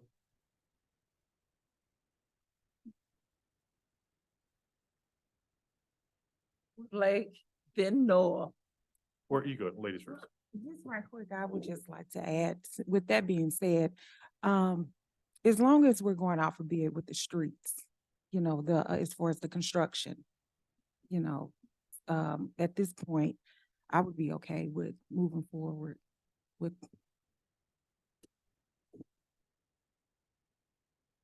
Blake. And I think we've got different things bundled here. And Mike, you've said a couple times it might make sense to put out the general engineering contract for bid. And you also said a couple times, and Nick actually echoed it, it might make sense to hire an in-house engineer at some point because we've got enough business.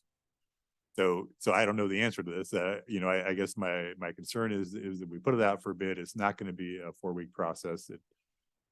Corey, how long would it take you to do the RFQ? So typically, I would have to do all the specs, put it together, submit it to our team. Is that a 2-week process, a 1-day process? So not too long. And then once you've got it, then you've got to publish it. And then there's got to be some kind of response time. And his point was, it's not just a matter of, sending in, you got to send in your credentials and all that. So that's the question, right? Do we risk, pushing this into December and then we don't actually choose somebody until, because then you've got 2 months of work to do. And then we choose somebody and suddenly we're getting our bids for the streets out in March. And we've missed that window to get people pre-committed. According to the federal government, if we're going to use ARPA funds, we must have this money obligated by 2024. We've got to have it obligated, and then it must be spent by 2026. And Mayor, that was one of the reasons why I kind of forward with Wise Design and not go out for bid, because I know we have a time limit on getting the money spent. How long do we think this kind of project would take? I mean, are we gonna be pushed all the way into 2026 before it's completed? I don't believe so. I believe that we would be able to start in 2024 with other places.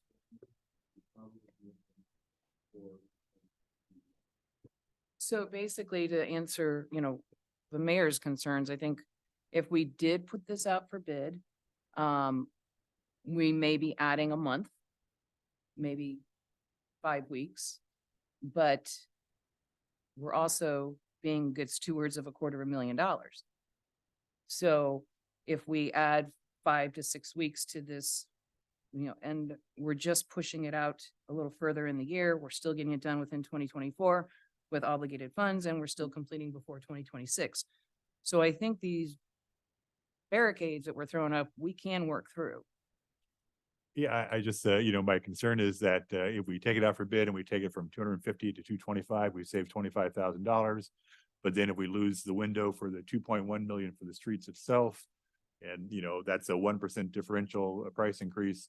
I mean, I don't know the answer, but I'm not sure that putting it out for bid is going to save us money in the long run if it pushes back our asking for bids from the construction companies.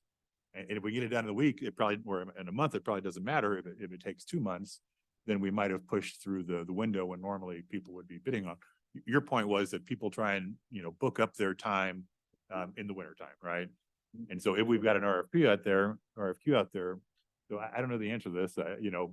I guess my comment would be that staff evaluated this and maybe we are too complacent. I don't know the answer to that. But staff, at least at one point, thought it would be faster and I assume more efficient to stick with Wise. So I don't know the answer. Councilman Palmer. Could you explain to me again how we went from the 290 to the 245 or 255? How and when did that happen?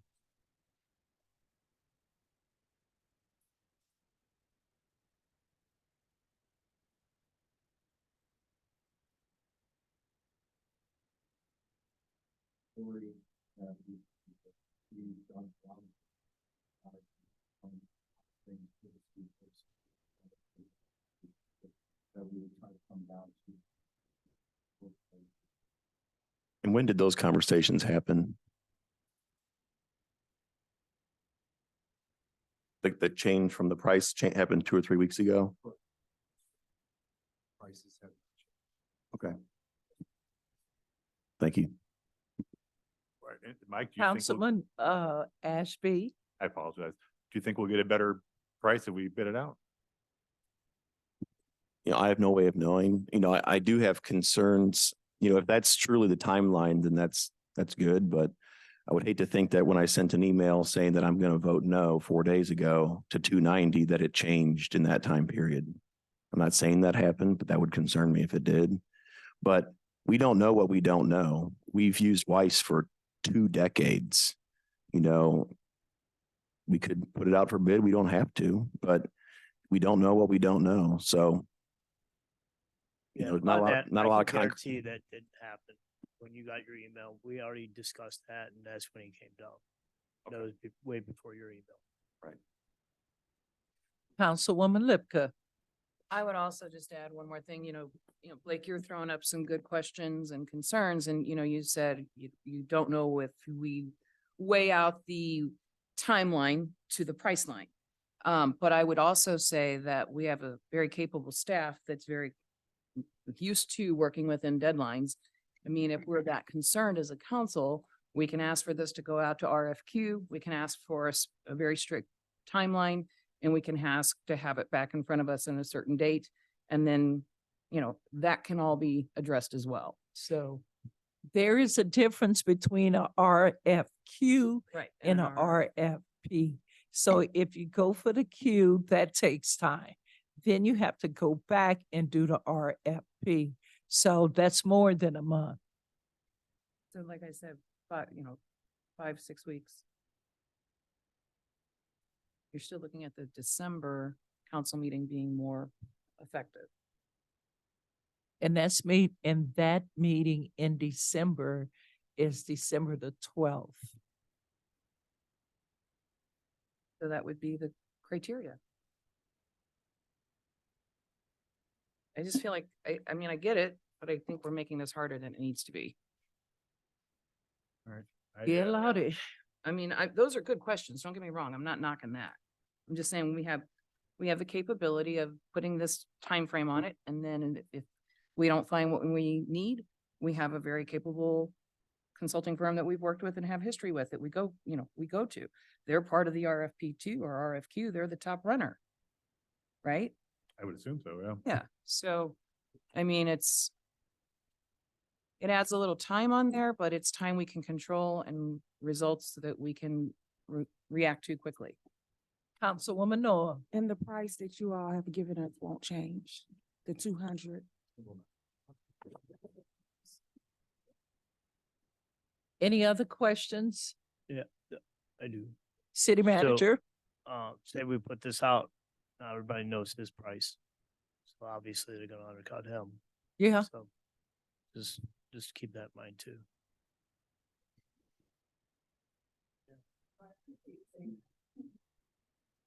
Which is true. Because they have something to compare with, and they feel like if we're looking for something new, they're gonna try to come in lower and tack it on a little bit later.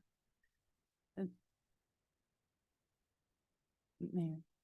Okay. That happens regardless. I mean, we have people, we don't always go with the lowest bidder. I mean, it's the whole package. So, I am sensitive to the fact that it is, your price and that's already out there and what you already came down. But, we don't always go with the lowest bidder, but I agree with Councilman Palmer. We don't know what we don't know. So I would like to know. And I would add to that, if it's an RFQ, it's qualifications that we're looking at as well. So I mean, it's not just a proposal for price, it's qualifications. So if somebody comes in with a lowball price, but they don't have the qualifications that we have 20 years of experience with Weiss, then again, we don't have to go with the lowest price. We go with the best qualifications. We just don't know because we don't know. Any other questions? I guess my comment would be, I wish we'd had this conversation 3 months ago. Yes.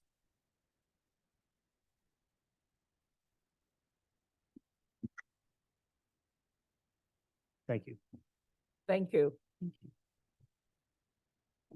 My last presentation, council, if no more questions, is from Larry Robinette from the FNIP with his annual report.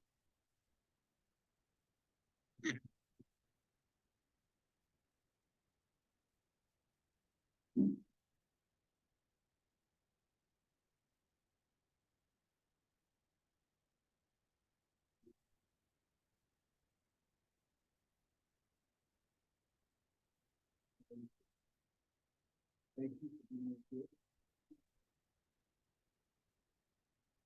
Good evening, Mayor Jones and council. Good evening. We can jump right to the first slide in the interest of time.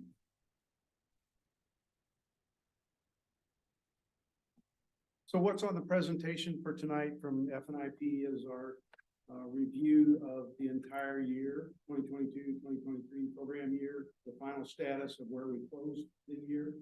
And then I will give the first quarter report for this current fiscal year. Our application status ended last year on the EIM program, that's the exterior improvement program, with 168 applications received. We approved 142 of those. 85 of those completed their work and were paid out. 19 were rejected and 7 were withdrawn by the homeowner. Under the Good Neighbor Grant Program, we received 11 applications.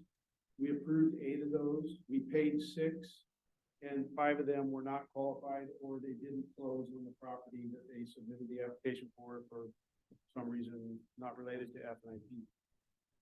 On the grant status, the dollar side of this, right? We committed $124,316 for the EIM program out of the FNIP budget. That resulted in an overall investment in housing in Ferguson of $476,000 and change.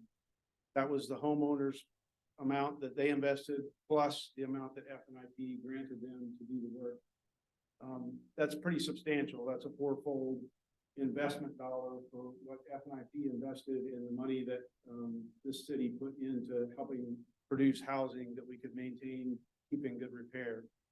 We paid out almost $78,000 on the EIM program. And on that $78,000 that we paid out in that fiscal year, there was a $300,000 investment in total by the homeowner in addition to FNIP. The reason for the difference there, I'm sure you understand, is construction schedules. The homeowners have to go get the bids from, different contractors to do their own work. And sometimes it takes time for them to close. We've continued to pay that out in this year. The money was earmarked last year. It's in the account. There's no issue with us paying it, right? We budgeted for that. My favorite one to talk about, the last one on here, is we budgeted $12,500 last fiscal year for the Good Neighbor Grant Program. And we exceeded that budget, which is a good problem for a group like FNIP to have. We paid out $15,000 under the Good Neighbor Grant Program. That meant there were 6 new homeowners that met the qualifications moving into Ferguson. I personally met with each one of those people that we paid the grant to. 3 of them not only brought a family in or brought themselves in, but they brought a family in as well, children. It was a wonderful thing to see and be able to watch them move into their new homes and give them the $2,500 assistance that they got for the down payment. Any questions on the 22-23 fiscal year, last year? I do want to add one thing, sorry. Would you add, and then I'll recognize Councilwoman Noah. I do want to add one thing. Recall that FNIP did not invest a single dollar for over 4 years into the city of Ferguson. I consider last year to be a tremendous success, recovering this program, bringing it back to status where it's benefiting the homeowners of Ferguson. Councilwoman Noah. For clarity, Mr. Robinette, the EIM funds, are those the ARPA funds or is that FNIP's account that? Those funds were out of.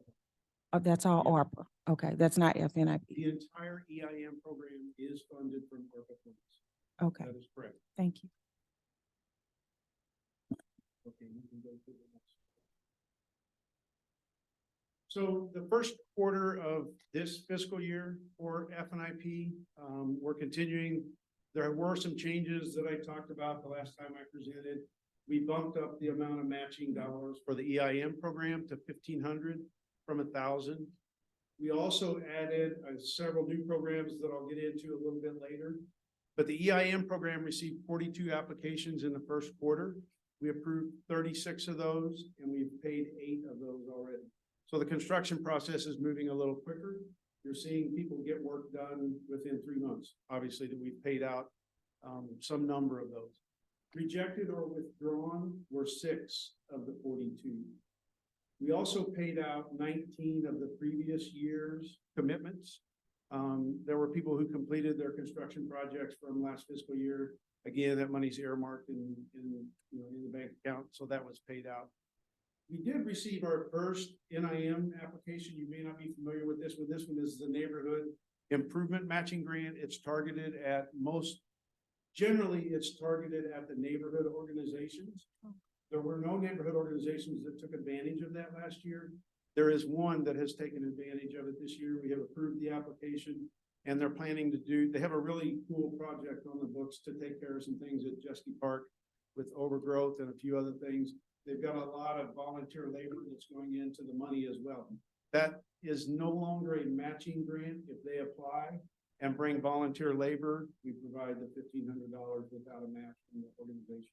Okay. The grant status in the dollar terms for where we are in the first quarter, we committed 44,000 and that resulted in 147,000 of total investment when you have with the homeowner matched or exceeded in the match. The payout from the previous year totaled a little over 16,000. That was the 19 that we paid out. And the Good Neighbor Grant paid one closing cost that closed slightly after the June timeframe. I'm sorry, slightly after the September timeframe of 2,500 from last year. And it was paid in this quarter. Again, budgeted for the previous year. Any questions on the first quarter for the current year? Councilwoman Norb, And when I you can- want to address, please let me acknowledge you. It's unfair to other people to be acknowledged. Go ahead.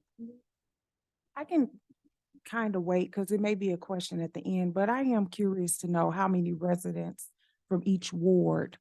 I know you gave a total application, but just curious if you have that. We don't track. Okay, you don't track it by. Because it's an application process, I can't make Ward 1 give more than Ward 2 in terms of applications. Every single homeowner in the Right. city of Ferguson received an application in the mail. And for this year, they received the entire page ad in the mailer that went out for all of the applications. They're all welcome to submit from any ward. It doesn't matter which. But I we was don't- just we don't wondering. track the homeowners by wards. Yes. Councilman. I think it also in the board meeting, you had mentioned there was discussion about, part of the reason that there was, a lower number of people that may have applied or were granted grants in Ward 3 was due to the high rental rate due to, half the ward is apartment complexes. So they wouldn't even qualify to begin with. So, and then also a lot of the single family homes are rentals as well. And those were excluded from this program. So we'd only be expected to see more applicants from wards 1 and 2, right? You're referring to remember the polka dot map that we put out on the first quarter of last year? RISE actually did that work for us and pulled that information in and showed us which ward they were in. We don't have that information in FNIP. I'm sure it exists somewhere. We could get it, but again, as a volunteer organization, we don't track that. We just track the numbers that are being invested back in the community. Community Action Agency of St. Louis County is working with landlords to improve their properties. So that's another program can be used to help improve Ward 3. And also the county had that $6,500 program for home improvement for renters and our landlords. And we have, if I may address that statement just a minute. We have discussed in the board the last couple of times about coming up with programs that could possibly assist in rental property as well. It's generally viewed very negatively in general by the board and by a lot of other people in the community that helping a landlord is not where they want to go. They'd like to see the money there. But I'll get into this in the next slide, why we're looking at doing this, Mayor Jones. So the hot topic it's a hot topic for me, right? I get a lot of questions about this. The Neighborhood Tree Assistance Program is the big program for the upcoming year and a half that we have on the books. We completed the entire tree survey of the entire city on the 28th of September. We did put that out for bid. The contractor was awarded to the contractor. They turned the bid back. They turned the data back into us on the 28th of September. The trees were categorized into risk groups of 1 through 4. One being a completely dead tree that poses a significant risk to property damage, bodily damage, anything else. It's a matter of time until it falls because it's completely dead. 4 being a tree that may not be dead, but also could pose a risk because of a tornado or a storm or whatever, can take down any live tree as well, right? That's how we decided to put it in risk groups so we could control where we put the money first.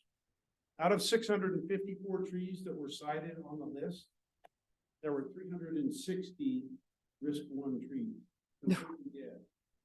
Right? If you drive around in this city very much and you notice or pay attention, there are a lot of dead trees just waiting for a little wind to come along and put them on the street or the power line or your home, worse yet. 148 risk 2 trees, which are trees that have significant large dead limbs, and 111 risk 3 and 35 risk 4. Of those 600, one thing that's proving time consuming in this project is identifying the ownership of the trees. Of the 654 trees that we had surveyed, 190, we're probably up around 220. I did another 20 or 30 today. We have verified the owners. And that's important because we need to know when it's a rental property. We need to know if the tree is on the property line, if it belongs to house 221 or house 223. So as of the 20th of October, we had surveyed about 200 of the 654 trees. So we're a little over a third of the way through now, counting where we are recently as of today. Of the ones we've reviewed, 116 of those trees are resident owned. 74 of them belong to rental property, and I put a disclaimer here. That's to the best of our ability. There are a lot of landlords that do not purchase a license from the city of Ferguson to operate their rental property. We know there's holes in that. We've known it for a long time.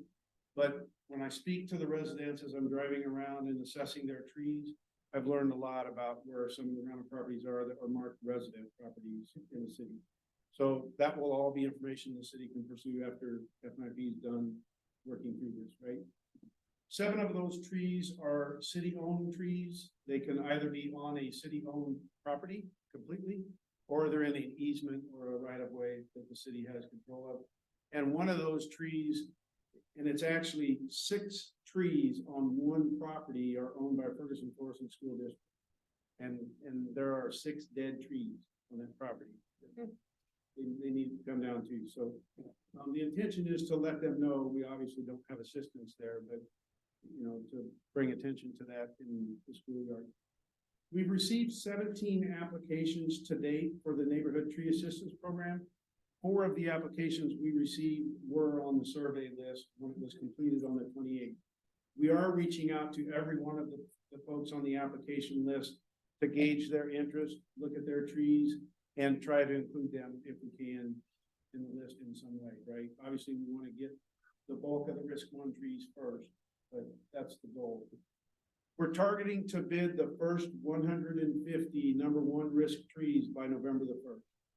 So we'll have the ownership completed for enough of those trees that we can target 150 to bid. I do want to add a little bit to this.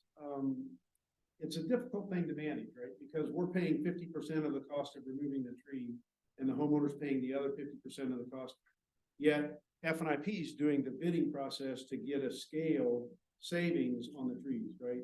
If we go out and bid 150 trees and, company A wins the bid and they come in and they can spend 3 months in Ferguson cutting down trees, there's a significant scale savings to the cost of taking down the trees. But that means we're in the business of managing money from individuals into FNIP for their 50% of the trees. We knew this was an issue going in, or not an issue. We knew it was a time-consuming step going into the process. We decided it was still the best way to pursue it because of the savings that could be garnered with the scale of the tree program. So that's where we're at. But we'll start notifying those homeowners and collecting that as soon as we have the bid back in mid-November.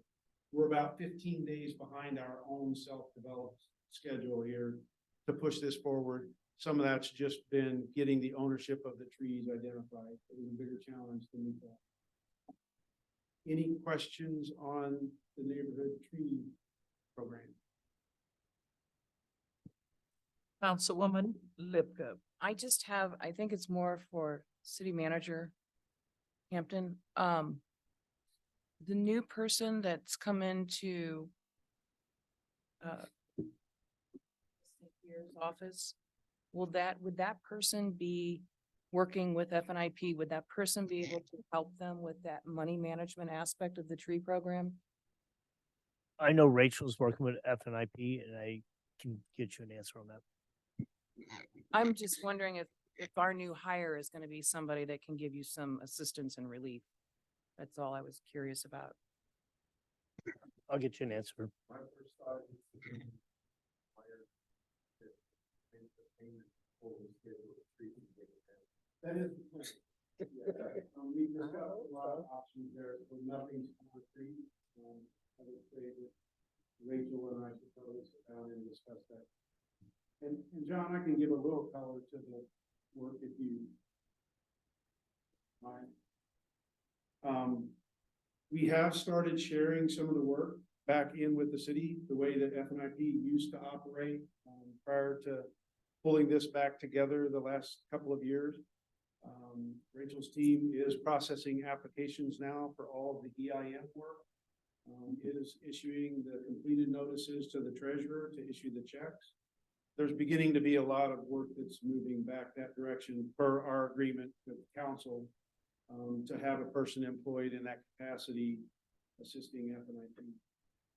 If that answers the question. It does, thank you. Any other questions?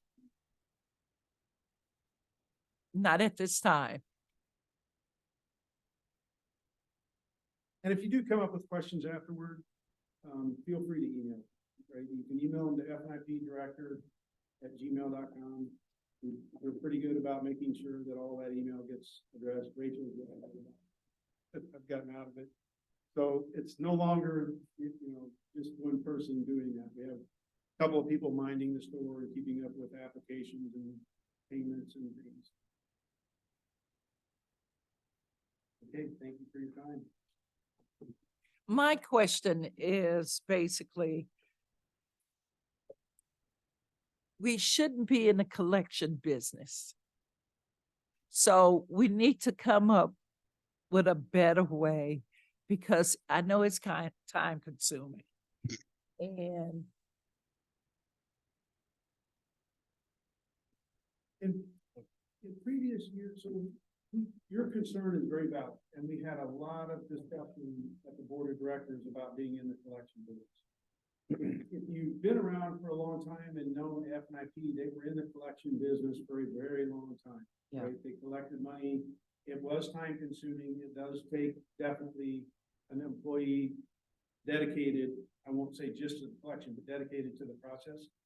And the feeling was the removal of a tree can be such an expensive venture that not a lot of homeowners would be able to write that check for their half right up front, particularly going in on the holiday season where we are in the scheduling process. So the thought process was, we'll collect the money, we'll work with the homeowners. We've even talked about, if your tree is a risk one tree and you don't have the money to do it in the first phase, maybe we'll push it into the spring. It depends on how big a risk it is, to help them be able to have time to come up with the money. There's nothing cast in concrete on this, obviously. It's us, it's FNIP trying to get in the collection business and be as beneficial as possible to the homeowners. But there are things we can discuss out there to help minimize the process. I'll leave the rest of that up to collecting the money from when we get to do the first couple and tell you how good it was. That's what I hope to tell you. Mayor and Council, also Rachel sent me a little tax sheet. We'll talk a little bit in-house and see what we can come up with as well. okay, because I know in time past, some people defaulted on paying back FNIP, and that created a big problem. So we don't want to march in that circle again. That's right. And the board's direction was they have to have had the tree paid for upfront before we take it down. It's a matter of us giving them some options to try to make a payment up until the last time we take a tree down. But to your exact point, Mayor Jones, these are ARPA funds that we're playing with. We have to spend them. They are committed. You've already committed them. You've met your 24 commitment, but we have to spend them by 2026. Mhm. So there is a timetable for us to meet as well. Okay, Any other? I don't have anything else. Anyone else? Thank you again for your time. Thank you. Okay, Mayor and Council, that's the end of our special presentations. Thank you. Okay, special presentations have ended. We don't have a public hearing tonight. We move to our consent agenda for city council meeting minutes for special meeting September the 14th, 2023. I'm requesting a motion and a second to approve the meeting minutes. So move, Naquita Noah. Second, Blake Ashby. All in favor? Aye. Any opposed? Ayes have it. We have one appointment for tonight. The library board been without council representation, and they have asked for Blake Ashby to be their representation. So Blake, do you accept? I do. Okay. And the appointment of the library board is a mere oral appointment, so I'm appointing Blake Ashby to the library board at this time. We have a request, city clerk. Yes, as done every year, we are coming up on the holiday season and our code provides for us to have one council meeting in November, one council meeting in December, to observe the holidays. So the request is to cancel the November 28th council meeting due to the Thanksgiving holiday and December 26th council meeting due to the Christmas holiday. I'm requesting a motion and a second to cancel November and December council meeting in observance of the holiday. So I have a question. So moved. You have, it's been properly moved. Is there a second? Uh, You moved, I'll second. you second. Now your question. Okay. So we have always had a lot of issues with only having one meeting in these 2 months and trying to get things done. And I understand in the past when our meeting falls before, but it doesn't. So I mean, like Thanksgiving is on the 23rd and our meeting's on the 28th. Everybody's back to work. I think we should have 2 meetings in November and have 1 meeting in December because the work still needs to get done and it's after the fact. I mean, I personally think we should break this tradition and stay on track and have 2 meetings in November because it's 4 days after Thanksgiving and everybody's back to work anyway. We can always have a call meeting if needed. We always need it. We always end up having a lot of things happening and calling special meetings or different things. I just think just stick to the program. If we need a meeting, we should have a call meeting. We do need meetings. Okay. As a city, we need to get business done. Any other questions? Are you ready to vote? All in favor? Aye. Any opposed? Nay. We have 6 yeses, 6 ayes, 1 nay. Motion carries. Help you get that street bid done too. City clerk, we have HR Advocate of the Year Award. Yes, the Human Rights Commission, I sent an email to you guys earlier today, actually. It submitted its request for council's approval of the Advocate of the Year nomination. This particular year, they did not have any for the youth category. They did have 2 for the organizations and 1 for the adult category.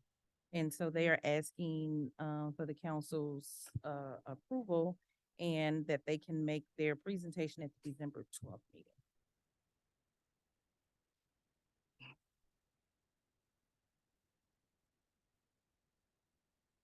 I am concerned about not having a youth I am too. because when you look at the consent decree really is encouraging more youth participation, especially from FYI. I know this doesn't have anything to do with you, No, but no, I'm no, just, I wasn't gonna say that. I'm sorry, I didn't mean to interrupt you. I wasn't gonna say that. It's not that they didn't select one. They didn't receive any nominations for you. that's the question, that's the concern. We have so many youth in the city of Ferguson that are doing positive things. We have the children in the youth in FYI, we have Boy Scouts, we have Girl Scouts, We have men to mentors for, yeah. Boys to Men's. Let's see if we can make a concerted effort to find at least one youth to be a part of this program.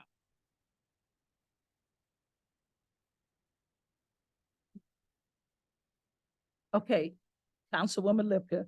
Mayor, I also have a question, and maybe this is for you, Octavia, or the organization that's doing this. Human rights. So when we have two for the group working in Ferguson, do we have to choose between one of those two, or are they submitting both of them to be recognized? They're submitting both. Okay. So I would say that I have no problem with their selections. I do agree with the mayor wholeheartedly. And people write that down because we agree more than you think we do. But I would say that they need to be a little more aggressive to go out there and find those nominations and encourage people to make those nominations. And there's a lot going on within the high schools in the Ferguson Florissant School District as well, elementary and junior as well. Yeah, we have a lot of youth who are lifeguards. You know, they're working during the summer, that's something we could do for them. I just think we shouldn't keep passing this opportunity up. Okay? I request a motion and a second to approve the HRC Advocate of the Year Award. So move, Naquita Noah. Second, Blake Ashby. All in favor? Aye. Any opposed? Ayes have it. Hopefully, They'll bring us back somebody hopefully we have some youth. before the time. We move to our resolutions for tonight. We have resolution number 2023-44. Without objection, we're introduced by council members present. Attorney Thomas, could you please read the resolution? Resolution of the city of Ferguson, Missouri, authorizing the interim city manager to enter into and execute a contract with Weiss Design Group for fiscal year 2023 through 2024 ARPA funded street improvements. Interim city manager? I have nothing further unless you want me to bring anybody else up. What is your recommendation? 1 minute. Councilman Blake. So this is what we we're just talking about with Weiss Group. And what kind of assurances can we get that we can get the RFP or RFQ done? That's my big concern, right? And then my second concern is, would we be using information developed by Weiss to put out to bid for other people? Are we sure we can get it done in a month and actually have a design firm selected in a month? It will not be done. I mean, well, our goal would be to bring it here in front of you in December. And then in December, we would choose The group. a group. to decide. So 2 months. And then it would go out for RFP then. For the streets. The construction part of it. Yeah. So you don't think there's any way we can have it done by the November meeting? No. But if we had 2 meetings in November, it could have been.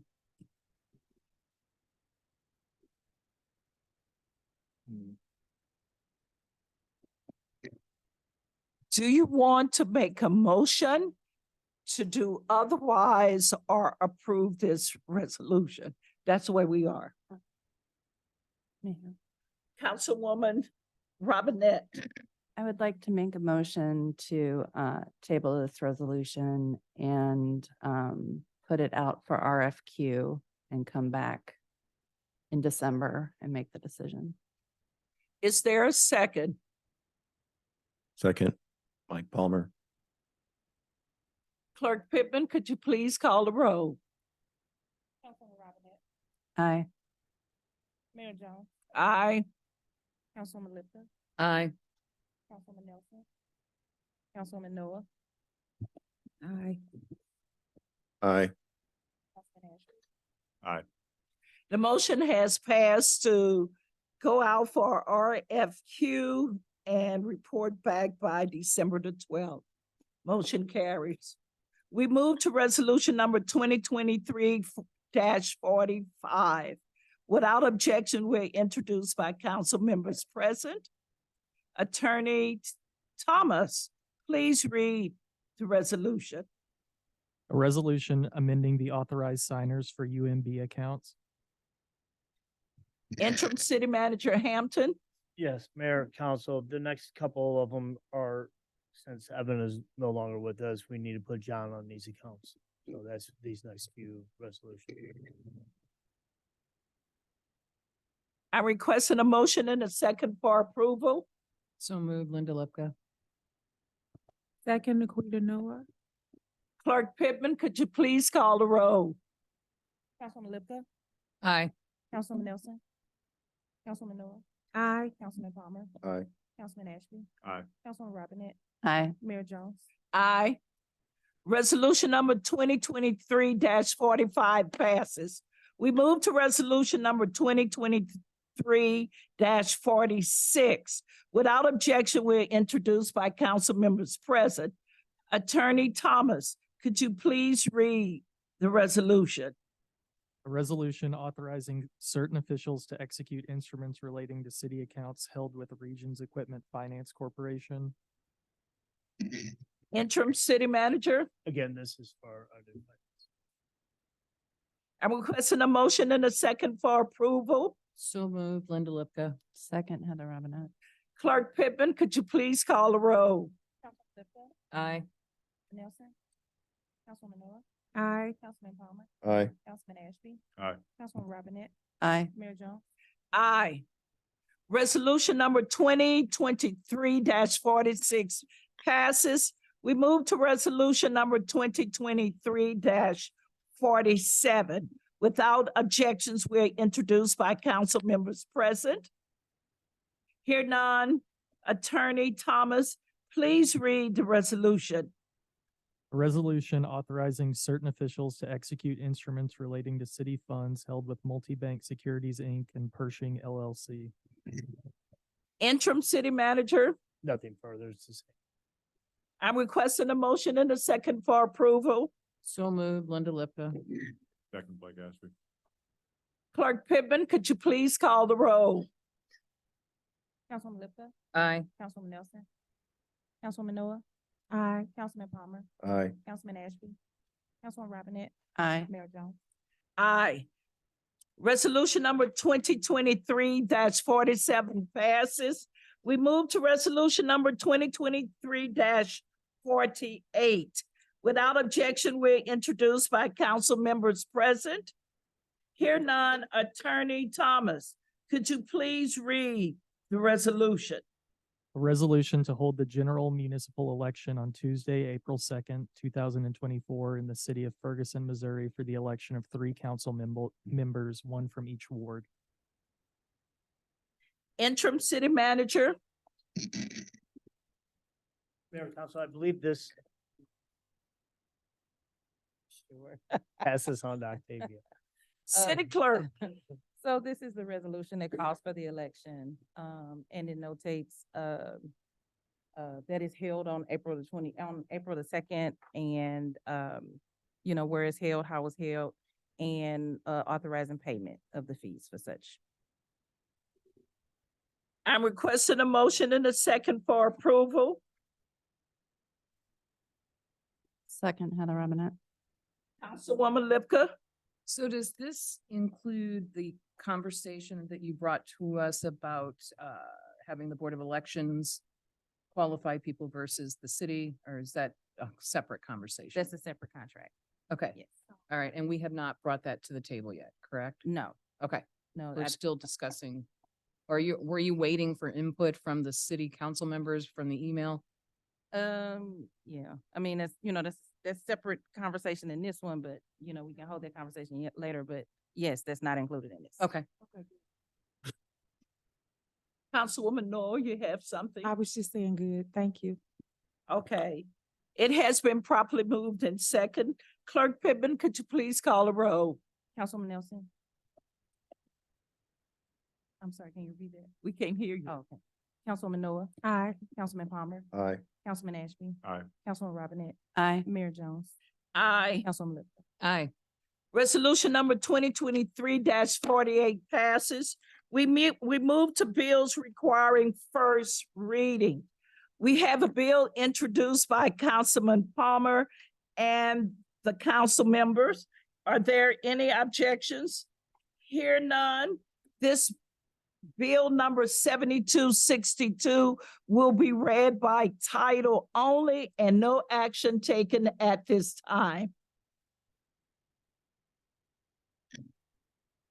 An ordinance amending certain sections within Division 1 of Article 2 of Chapter 42 of the Code of Ordinances for the City of Ferguson relating to the regulation and issuance of business licenses in the City of Ferguson.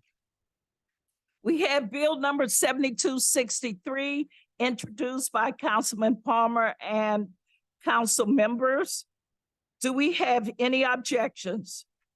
Hear none. Attorney Thomas, could you please read the bill by title only and no action taken at this time? An ordinance amending certain sections within Division 2 of Article 2 of Chapter 4 of the Code of Ordinances for the City of Ferguson relating to the regulation and issuance of licenses for the sale of intoxicating liquor in the City of Ferguson. We have bill number 7264 introduced by Councilman Palmer and council members. Are there any objections at this time? Hear none. Attorney Thomas, please read bill number 7264 by title only and no action taken at this time. An ordinance amending certain sections within Article 13.4 of Chapter 49 of the Code of Ordinances for the City of Ferguson relating to zoning in the City of Ferguson. We have bill number 7265 introduced by Councilman Palmer and council members. Are there any objections? Hear none. Attorney Thomas, could you read bill 7265 by the title and no action taken at this time? An ordinance amending certain sections within Article 1 of Chapter 7 of the Code of Ordinances for the City of Ferguson relating to buildings and building regulations in the City of Ferguson. That's the 4 bills? Okay. We move to bills requiring second reading. Bill number 7261. I request a motion and a second to read the bill a second time and place it upon its passage. So move, Naquita Noah. Second, I guess. Attorney Thomas, could you please read the bill? An ordinance authorizing the city manager of the City of Ferguson, Missouri to enter into and execute an agreement with the Missouri Highways and Transportation Commission regarding the granting of a temporary easement for highway purposes. Interim city manager? I have nothing further on this. We discussed it last meeting, I believe. Okay. On Entity Street. On Robert. Is that affecting Robert?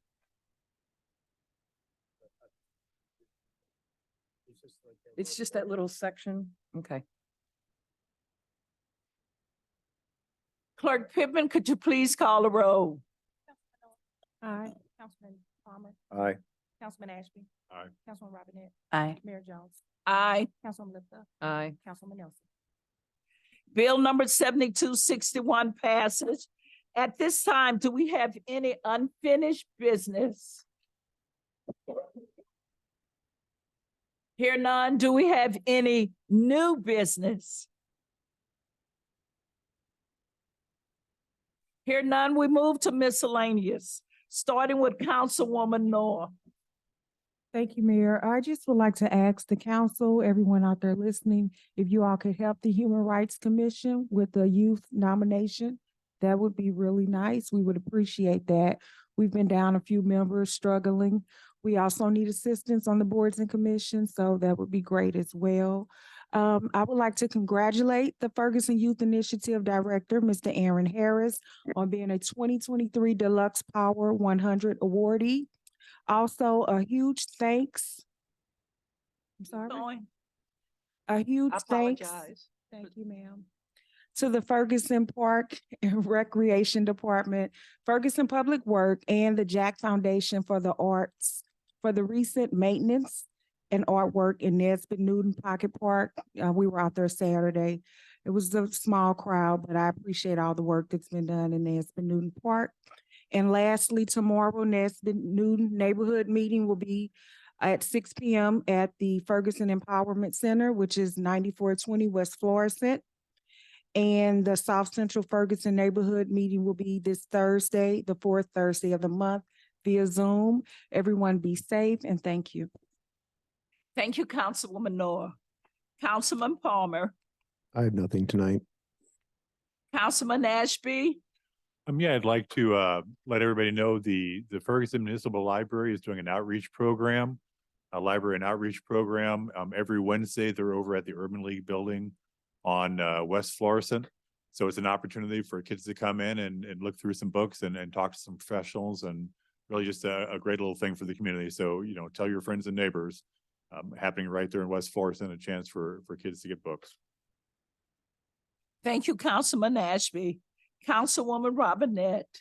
I would just like to extend a welcome to Mr. Hughes and Mr. Pugh. These are looks like good hires for very important departments, and look forward to working with you. Thank you, Councilwoman. Councilwoman Lipka. I always love the way you say that because you're like, oh, here we go. I just want to say a big thanks to Corey and his team and Weiss and their subcontractors for the street repair in Chateau Woods. That's the area that I live in. And I was very hesitant. I told the citizens to push forward for that because I didn't want people to come back and say, oh, you live there, so you got it done. I had nothing to do with that on purpose, so that the citizens could take complete ownership of that. And they did. And they've actually been skipping down the street this weekend, enjoying the new concrete. They're literally walking on it, super excited, which is really awesome. Also want to say thank you to Ferguson Business District for the Halloween painting this weekend and bringing that tradition back into the fold of Ferguson. It's really awesome to see the kids out there and the adults having a great time. Unfortunately, I was working that day, but I saw all the pictures and I was proud of FSBD being the council rep for them and helping them put that together. And then I also wanted to let the citizens who made comments tonight know that you guys are all on the right path with your comments, because these are all conversations we are currently having. We have been having. We are working towards results and awesome changes. So regarding, Adrian Shropshire's comments about landlord and criteria that they should be held within, John Hampton has worked with his staff. He's discussed with us. There's a lot of things that they are very, very aware of, working hard on, talking about bathrooms being open at Forestwood. We work very hard as a community of city hall staff and citizens and council members, being sympathetic, aware, just paying attention to what goes on in the parks, especially our park director, Dave Musgrave. We work really hard to be accessible for the community, but then some community members come in and destroy the bathrooms and tear them to shreds, which is what we had at January Wabash, and to the tune of thousands and thousands of dollars of repair. So, one bad apple ruins it for everybody, so to speak. I know I coached in softball at Forestwood Park. I know the bathrooms you're talking about. And I did that 15, 17 years ago. They were locked then too. So I'm just saying the answer to that is to have a park ranger, which is what a discussion is being done right now. So please work with us. Please understand that you are not unheard, that this council and this staff is already working on those things. And then as far as city engineer, that has also been discussed and thrown around many times. So I mean, it's not anything that we're just now hearing about tonight. These are all things that as a proactive council, proactive city staff headed by John Hampton right now, we're going to see some changes. I would also say that I'd like to take just a moment to acknowledge, ask everybody for their prayers for all of the turmoil, heartbreak, and sheer terror going on across the oceans from us in the Ukraine, as well as Israel and the Gaza Strip. And I would also like you to say a prayer for this, something that happened just here in our community 1 year ago when there was a shooting at the Central Visual Performing Arts High School. Today is the 1 year anniversary of that. So keep those families and those students in your hearts and prayers. I echo Councilwoman Robinette welcoming the new members to our staff. I also want to take a moment to acknowledge Corey and my condolences to your family for the loss that you've experienced recently. I know all too well how that feels, so my condolences to that. And I would also like to say that I think we have some really amazing people right under our noses. Putting Chris Crable in charge of the consent decree has been phenomenal. So I'm really pleased with his presentation tonight. Mayor Jones and I have sat here, and Councilwoman Robinette, we've sat here for the last 6 years listening to these things. And so to hear so much progress being made with him at the helm, I also want to wish him a very happy Father's Day that he will be experiencing very soon. So there's a lot to be thankful for. There's a lot to work for, and there's a lot to be proud of. So thank you for letting us all be part of that with this city. Thank you, Councilwoman Lipka. Councilwoman Nelson.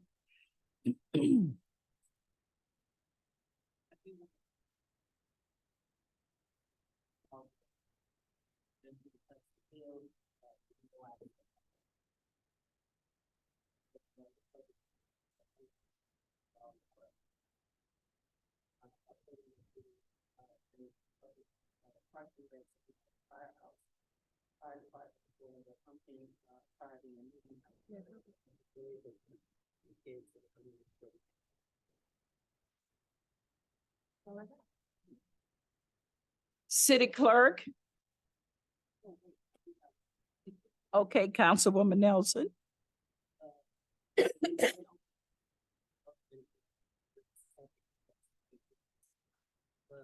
community of Ferguson come out to the grand opening, take a tour of the facility.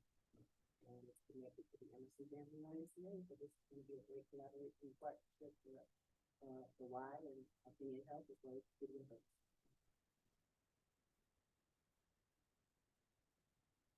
City Clerk Pittman.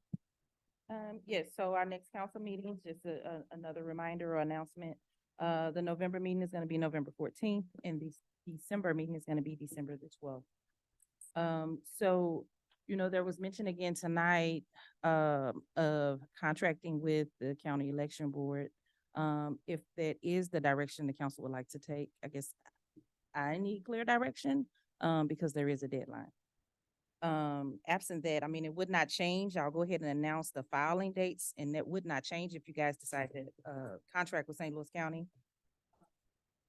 Filing dates, it opens December the 5th at 8 a.m. and it closes December 26th at 5 p.m. Nominating petitions will be available here at City Hall November 1st. Thank you, Clerk Pittman. State those dates one more time. Yes, it opens December 5th at 8 a.m. and it closes December 26th at 5 p.m. And you can pick up the nomination. The nominating petitions can be picked up November 1st. Thank you. Interim City Manager. Yeah, Mayor and Council, there's one thing I forgot. We are most likely going to be granted some property from Sam's Club right next to Firehouse 2, the upper parking lot. And so we will have to be doing a survey on that. and then we'll bring it to you. But that's all I have right now, except for Saturday, I was a judge at the dessert eating contest. How'd that go? So, but everybody should have been a winner, so, but they were amazing. Did you take 2 bites of the I did, I took 2 bites of it all. Great, okay. Attorney Thomas, we've been getting to see you a lot. You have, yeah, thank you for having me. I don't have anything tonight. Thank you, Mayor. Okay, I have several things on the agenda. Friday, October the 27th, Ferguson Woods is having a meeting at 6:30 at the church on the hill.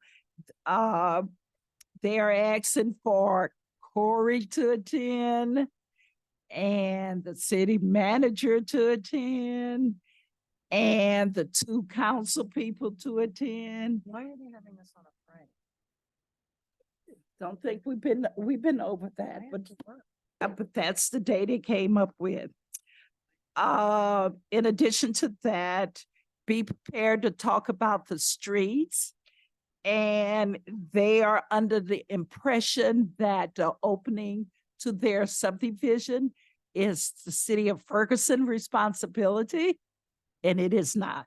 So be prepared when you go to the meeting on Friday, October the 27th at 6:30. On Thursday, October the 26th, we have the Missouri Municipal League meeting. It is at the Board of Election. There's new equipment that we will be using to cast our votes, and they are inviting us out to the meeting. And it's 6:30 on Thursday. On Wednesday, November the 1st, we are hosting the Metro East Regional Conference here in Ferguson at the Community Center. We are just hosting. We are not giving the meeting. St. Louis Metro MML is giving a meeting. I just want to clarify that. And if anyone wants to attend, you must see Octavia, and the cost is $20 per person. I'm sorry, I was kind of having a cross. Yeah, it's Metro East Regional Meeting. They are going to have a panel, and a panel discussion will be on youth violence. Our own Chief Doyle will be a panelist. We have 2 judges coming from family court, along with Pat Kelly, who is the executive director of the Missouri Municipal League. And I just want to say thank you to the fire chief and the Parks Department for the pumpkin. And looked like everybody pumpkin landed in my yard. Some people didn't like their pumpkin, so I took it home with me. So my house is decorated with pumpkins, believe me, it is. Yes, it is. Just want to say welcome to our new staff members. We appreciate you coming to Ferguson. And the goal is to really work with you as you help us to move the city forward. At this time, I am going to request a motion and a second to go into closed session pursuant 610.021, subsection 3, to discuss personnel matters. So move, Naquita Noor. Second, Heather Robinette. Clerk Pittman, could you please call the roll? Councilwoman Noah. Aye. Councilman Palmer. Councilman Ashby. Aye. Councilwoman Robinette. Aye. Mayor Jones. Aye. Councilwoman Lipka. Aye. Councilwoman Nelson. We are now in closed session. Everyone have a good night. Here we are.